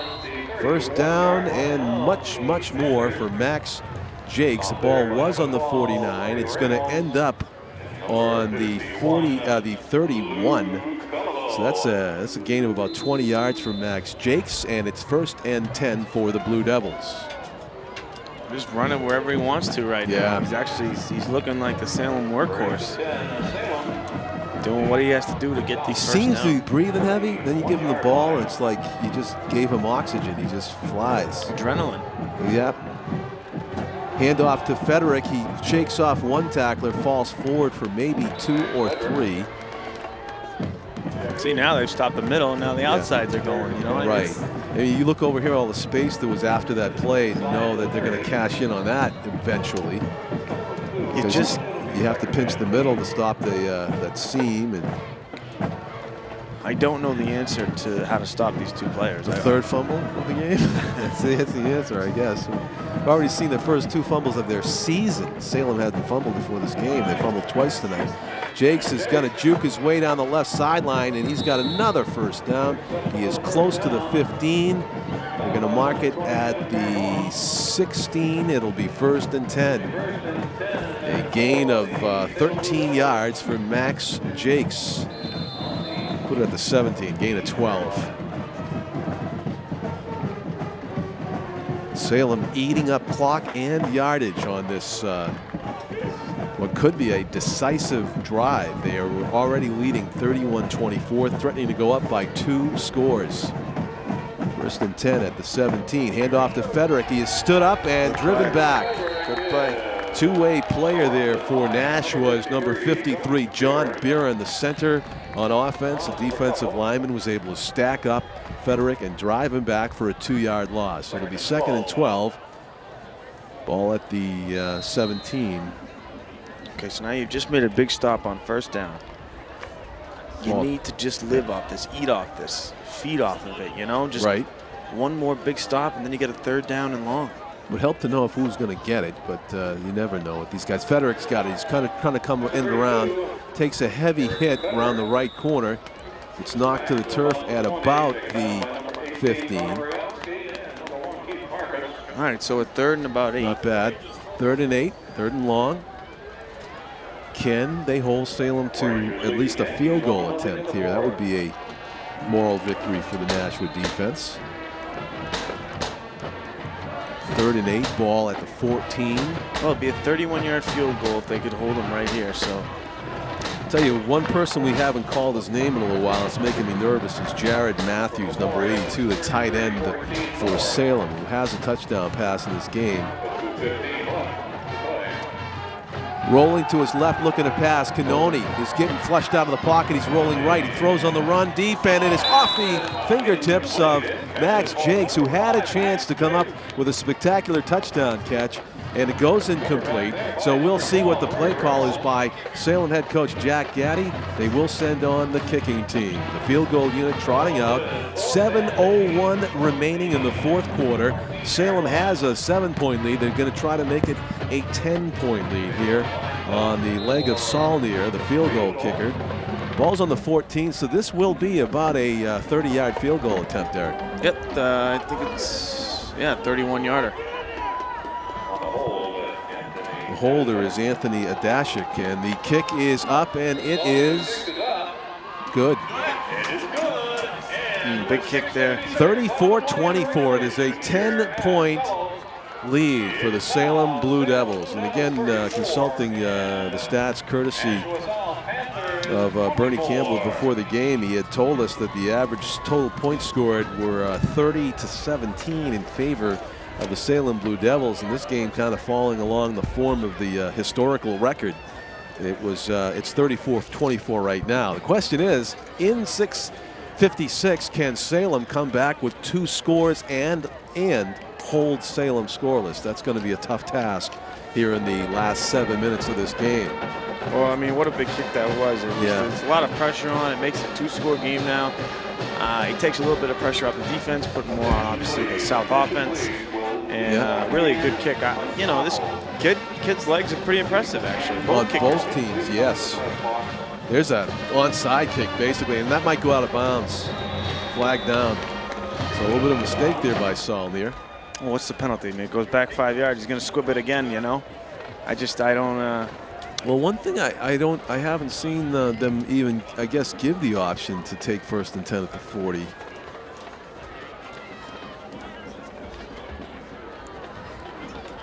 I'm not sure what the rule is. I know in the NFL you can just take 1st and 10 on the 40, but it looks like the officials force them to re-kick it. And you're right, that's not much of a penalty. No, I would. He's keep doing it over and over until you get it the way you want it, right? If it was a 15-yard penalty, that might be different. I mean, which it probably should be. I mean, this just takes a lot of time to reset a kick. 5 yards, not much of a penalty. Yeah, you take a chance. You take a small chance, and you know it's. I do it. I actually like the strategy of the squib. Right. So he appears to be trying to make the up man field it, like the guy that's at the 30 there. And there's always a chance that, you know, it's a bouncing ball. It might glance off a Purple Panther and become a recovery situation. You know who's sitting at that 30 is Derek. Ball bounces. It's taken by the up man at the 30.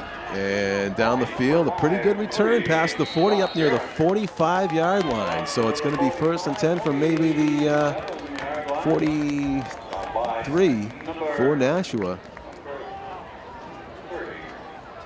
Good field position. 6:50 to go in the game.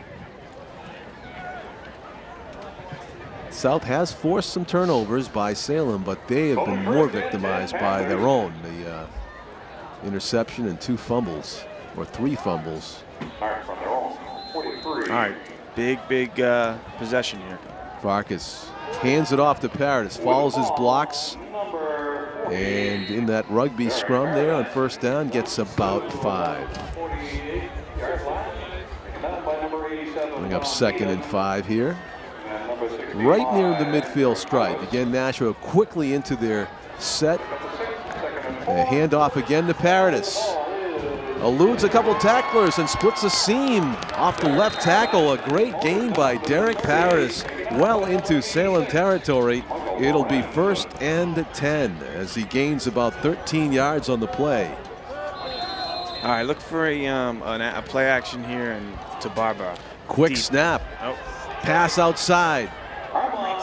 McCray eludes a couple of tacklers, is flung out of bounds, but not until he gets first down yardage out of bounds on the far sideline.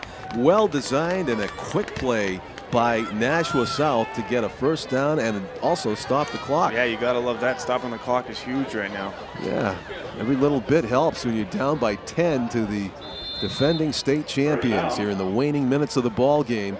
Paradis gets the handoff and he bursts. He's got nobody in front of him. Down the sideline he goes. Finally driven to the turf inside the 10-yard line. Derek Paradis with the pitch and go.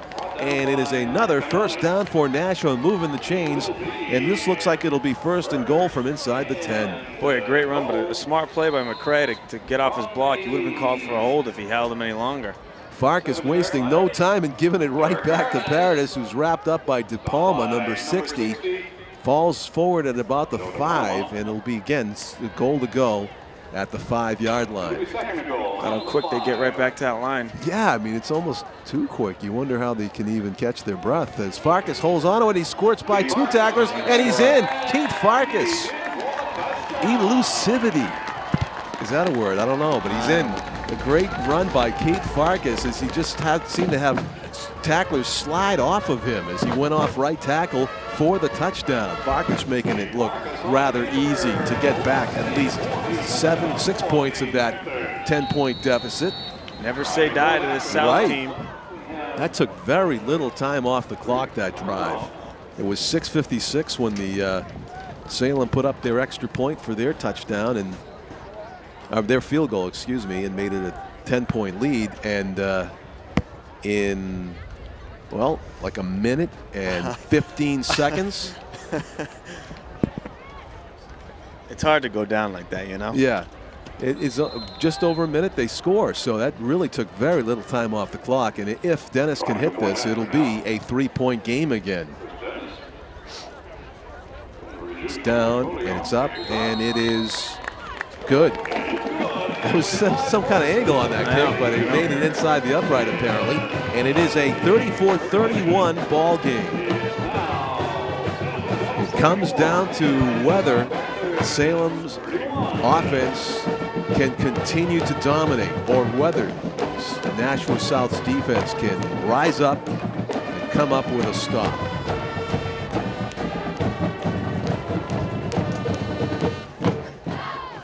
Very impressive drive led by Keith Vargas down the field. Mixing some passes, some short passes with some impressive runs by Derek Paradis. Nice name too, I like that. Yeah.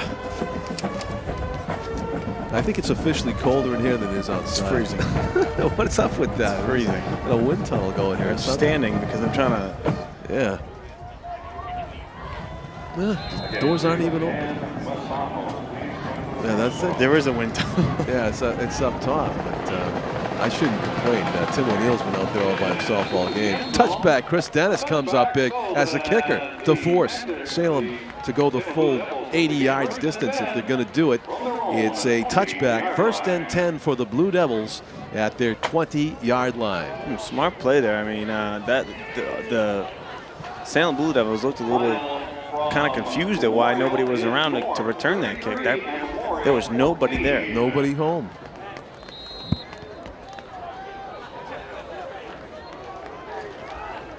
Out of the huddle come the Blue Devils. Jacques is flanker right, and he gets the handoff coming left to right. And he is stacked up and pushed back out of bounds, it looks like. That'll stop the clock. 5:34 to go as Max Jacques, the speedy running back for Salem, not able to turn the corner that time. And it's a gain of 2, so it'll be 2nd down and 8. Boy, that's yeah, I'm not sure if we're in the time right now where if you take the corner, you avoid being out of bounds. I think we are, though. I think that he should have maybe tried to stay away from the out of bounds and kind of go down right there. But he's fighting for the extra yard. So Canoni calling signals at the 22. Hands it up the middle and making his way through, and look out, Fedrick fumbles it. It is loose, and it is recovered by Jerickson Fedrick. Unbelievable, as that fumble is, I guess that was his first of the year, and he was just flying out there in space, and somehow it came back to him. And it becomes a first down carry. Almost a huge break for Nashua South there. I mean, and on the flip side, almost he went the distance. I know, it was almost, it is essentially a break because he had to stop. Yeah, exactly. They could have got it, and yeah, that's too bad. That's right, it was a golden opportunity right there. Salem with it, 1st and 10 at their 46. The handoff is to Jacques, and he is stocked up, nowhere to go this time for Max Jacques, number 5. Covered by number 7-6, Julia Rivera. Loss of a half a yard on the play, call it 2nd and 11. Salem has not thrown the ball in quite a long while. They've been featuring either Jacques or Fedrick. And Salem tends to struggle if they don't, get a good first down run or a pass. They hand it off to Jacques, and he is tackled after a gain of maybe 3 or 4. See where they spot it. At the 48-yard line. So it is a gain of 4, and it's going to be 3rd and 6. 3rd and 7, call it. 3rd and 7. Hey, you can actually call this maybe the game right here. This is a must stop. Certainly looks promising for Nashua. That 2 good defensive plays in a row to get to this point. 3rd and 7. Hand off to Jacques. He's trying to turn around the left corner, and he is hit and dropped short of the first down by a good 4 yards at least. Great play. There's 3:45 remaining in this game, and it's going to be a huge decision on whether or not Salem's going to go for this and try to put the game away, or whether or not they're going to punt it and leave it up to their defense. It looks like they're going to time out Nashua. I was going to say, it looks like they're going to go for it. I don't see any punter on the field for Salem. I don't either. This is pretty bold, actually. All right, it's very bold. Yeah, 4th and 4 at midfield. You don't make it, you got great field position for Nashua. This is huge. But and it's only a 3-point game, so it gets at the point where neither team wants to see their defense on the field. They want their offense on the field. It's the best weapon for both teams right now. You're absolutely right. So Jack Gaddy is apparently elected to go for this first down on 4th and 4, leading by 3 at midfield. This must be the time they go to the playbook for something surefire. What would that be? I don't know, a handoff? Yeah, and let me guess, 32 or 5, flip a coin. 3:46 left to go. Big play right here. Will Nashua regain possession on downs, or will Salem keep alive a game-killing drive? Big formation shift, and back to punt goes Cannoni, the quarterback, into punting formation, and he is going to boot it. Good punt. Back to receive is Armin McRae, and it's going to be downed at the 5-yard line. So strategic success for Salem right there. They down it. It was number 86, Michael Lorenz, on coverage, was able to catch the bounce in a fortuitous spot for the Blue Devils. 1st and 10 for Nashua. If they are going to go down and either tie this game or go ahead, they will have to go from their own 5, or is that the 10-yard line? It looks 8-yard line. 8-yard line. Yeah. So I thought when they did that motion there that was a false start. That's what I thought they had all jumped, and then I saw what they were doing, and I said, this is definitely the right move.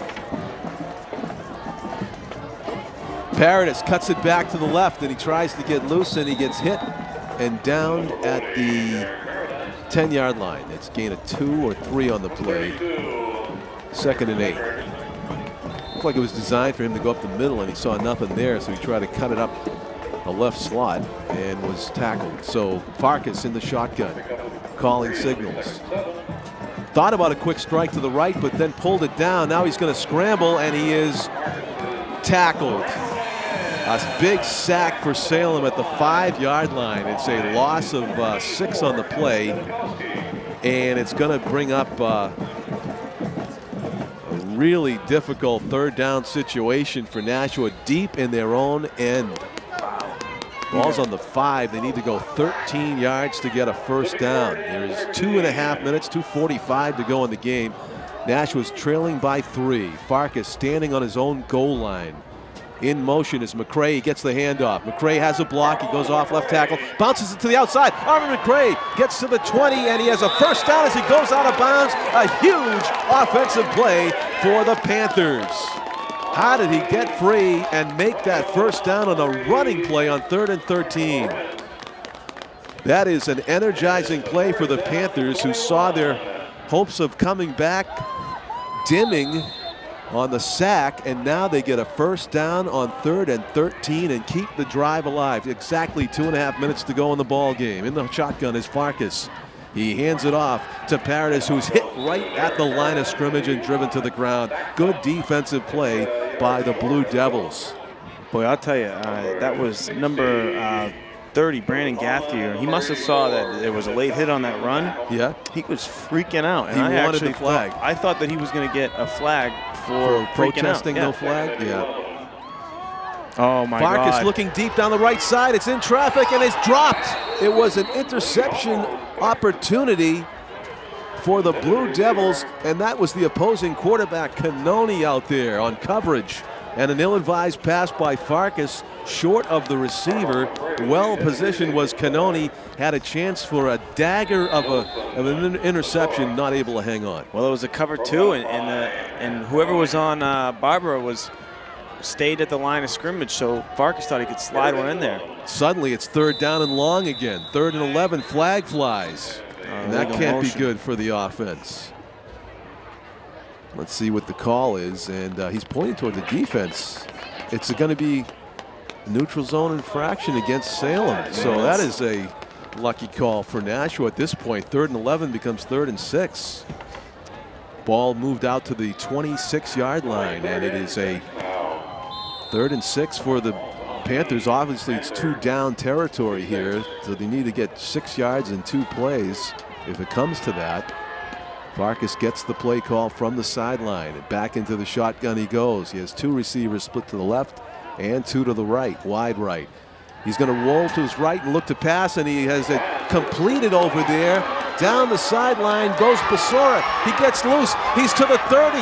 He is to the 20. He slips a tackle, and going into the end zone. Touchdown, Nashua to take the lead. Armin McCray gets loose down the right sideline. 2 huge plays by Armin McCray. One to keep the drive alive on 3rd and 13 deep in their own zone, and then down the right sideline, the distance for the go-ahead score. Vargas to McCray. Nashua South has the lead with 1:49 to go in the ball game. It's 37-34 with the extra point to come. Wow. Unbelievable play, unbelievable run. It looked like McCray was going to get stopped there, and he slowed down, and then the defender slowed, then he sped himself back up, and he got in for the score. Great run. Key extra point makes it a 4-point game. What a play. 38-34. It's going to take a touchdown by Salem to come back in this one. This has just been just a crazy game. It has been. It's back and forth, seesaw. And wow. Now it's going to be Salem who's going to be trying to drive. They got 3 timeouts, and now what are you saying? That's a key. They have 3 timeouts and a great offense. So this game's not over, believe it or not, folks. But just 2 huge 3rd down conversions on that drive. The one was the 3rd and 12 when they were backed up on the 5. They ran it, which you wouldn't see. You wouldn't see a draw. So they run it. They get the 12 yards. That one's 3rd and 7, and it's a touchdown. So huge 3rd down conversions, and that's been the story of their day. They've converted so many 3rd downs today, and it's been really, really successful. I mean, if you convert on 3rd down, you're in the what is it? In the green. Yeah, you're in the green. You're in the elite class of. Well, it's tremendous poise by Keith Vargas to execute there on that particular play. It looked like he checked off on one receiver, or at least faked that he was going to go short, and he went long. It was perfect touch. kick down the left sideline and is fielded by Max Jacques. He's at the 15. He's cutting back to the middle. He is stuffed up and stacked up and gang tackled by a host of purple. Oh, look at the excitement in this purple team. In this South team, they are excited right now. They are pumped up. 19 is Sean DeCoste. Excellent job leading the charge down there on coverage for Nashua. But they can't get themselves too excited, because if they get too excited, they're going to overrun the play. They're going to overshoot their gaps.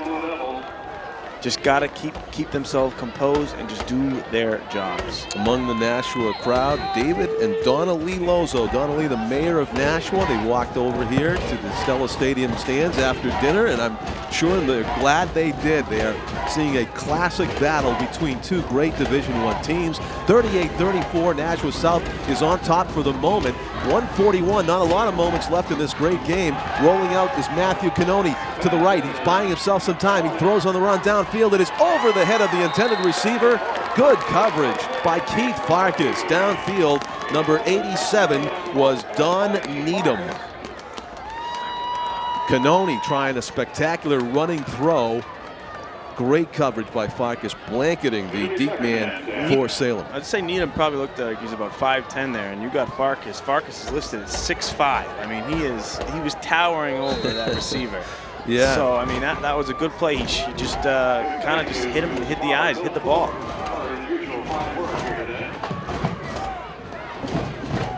Under center, Matthew Canoni.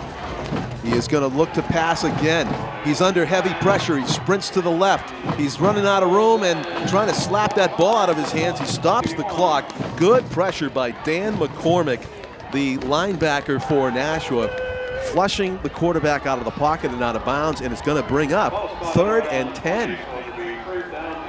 1:27 to go in the ball game. Salem's got to go the full distance here and score a touchdown in order to make a comeback. They're down by 4 points. 38-34, 3rd and 10, balls at the 21-yard line of the Blue Devils. They featured mostly a running attack, but it looks like they're going to the air as they run out of time. Back to pass under heavy pressure. It's a center screen to Jacques, but he is hit near the backfield and stacked up. Reading that beautifully was number 59, and that was our friend that's made some great plays so far tonight, Flesh. Dylan Flesh. He had a fumble recovery. He caused a fumble earlier, one of the only fumbles of the year by Salem on a terrific hit, and Dylan Flesh was able to stand right in the middle of that center screen. Picked it. He almost picked it. Yeah. And he almost did, I thought. And that, that's what forced Canoni had to throw it over his head, and it kind of slowed the whole play down. So even though he didn't catch it, he was there, and it kind of affects the way that Canoni will throw the ball. A fired up defensive coordinator, Al Neville, is out there talking to his Purple Panther troops as Al makes his way off the field right now. Here we go. Here we go is right. 4th down and 5. If Nashua comes up with a stop here, they will win this football game. Salem trying to keep their chances alive here and the drive. 4th and 5. Canoni looks to throw over the middle. It's off the intended receiver's fingertips, and the celebration begins on the Nashua sideline. You got to make that throw. You really do. He was open. He was open. It was just overthrown, and it was maybe an adrenaline thing, but he threw it a little bit too high for the intended receiver, and the Panthers will take over on downs. Up by 38-34. No turnovers. Let's hold on to the ball, because I mean. Well, yeah, they might, if they don't convert a first down here, there might be a few seconds and change left over here. Because they do have 3 timeouts. Yeah, so, that's right. Looks like they have 2 timeouts. So they do have to hold on to the football. I mean, it is premature to say they're definitely going to win, but the game is in their hands right now, literally, with possession of the football, 4-point lead deep in their opponent's end. Farkas is going to go back to that shotgun, though. Paradis up the middle. That's the thing they know best, John Deere in the center, snapping it back to Farkas, and he hands off to Paradis. He's got an iron grip on the ball. The clock is running. We are at the 1-minute mark and counting. Timeout taken by Salem. Salem timeout. That's Salem's 2nd So if in fact they hang on to the ball, if they 4-2. 4-2. 4 points for a home win would bring them to 18 points in the standings, and Salem would drop to 4-2 and have 17 points, and that would put South, that would vault South over Salem and into second place behind Pinkerton Academy. Well, let's see what Pinkerton did today. Right. Well, you know, we'll find that out, and right. that would. I think I heard earlier today in the booth here that the winner of this game is in first place. So we will see. At least tied for first, maybe.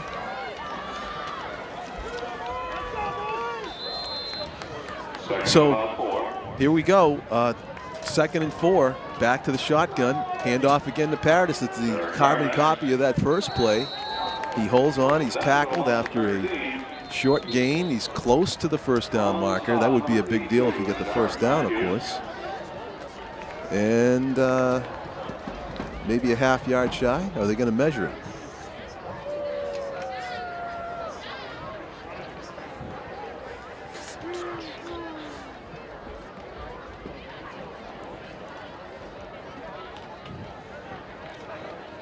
First down. What's that? Not moving the chains. They have one.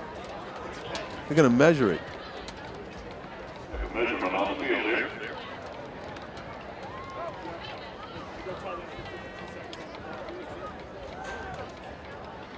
And the ball is it's right at the marker. It looks like he's got it by a nose, and they're not indicating it yet. You know, it's only an inch away, if that.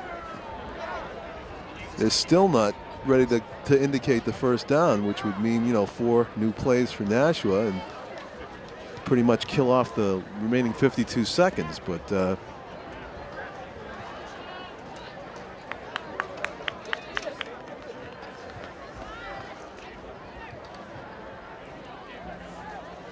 they're going to call him. They're going to call him 2 inches short. All right, so long measurement on 3rd down. It'll be 3rd down and 2 inches. I'm going to call it. 52 seconds remaining in the game. Nashua's got a 4-point lead, and let me guess, they're going to give the ball to Paradis and go up the middle again. I think so. I think so. Or about a play action pass, right? Yeah, oh boy, that would be rubbing it in. I don't think anybody on Salem would be ready for a pass into the end zone at this point. Keith Vargas might want to just hold on to it himself and go at it. Let's see. Hands it to Paradis up the middle, first down. That's the game. That is the game, unless Salem just wants to use their timeouts for the heck of it. 49 seconds to go. South with a 4-point lead. A tremendous ball game. It was very much in doubt. It was 24-all going into the 4th quarter. The key, one of the keys, was Nashua held Salem to a field goal, one of those drives. Vargas takes a knee, and that will probably be the last play of the game, as we have 25 seconds and counting. See if the players start to shake hands down there a little bit. Some congratulations being handed out among the Nashua team. No need to call another play. So that will be your final. 38-34, Nashua begins to celebrate their victory over the defending champion Salem Blue Devils in 7 meetings. That is Nashua's 3rd win. No easy task against this highly talented Salem team. I'll tell you what, I mean, if I had to give the game ball today, I'd probably give it to Keith Vargas. I mean, he showed great poise in there. He made great decisions when he had to. He had I think he threw 2 touchdowns today. He did have 1 interception, but I think that was maybe his one mental error. But other than that, I thought he managed the game really well, and I thought he engineered it like a real varsity quarterback. Yeah, he was not to be denied a victory tonight. As good as Cannoni and Jacques and Fedrick were, Keith Vargas and his crew were a little bit better, 4 points better to be exact. That's Derek Guglielmino. I'm John Collins. I want to thank our camera crew, Tim O'Neill and Mike Janes, our executive producer, Pete Johnson. As you watch the teams with the good sportsmanship handshake that goes literally across the width of the field. I want to thank you for watching Nashua's ETV, and stay tuned for more exciting high school football action through the rest of the fall season. 38-34 your final. South beats Salem tonight here at Stellos Stadium. Good night, everybody.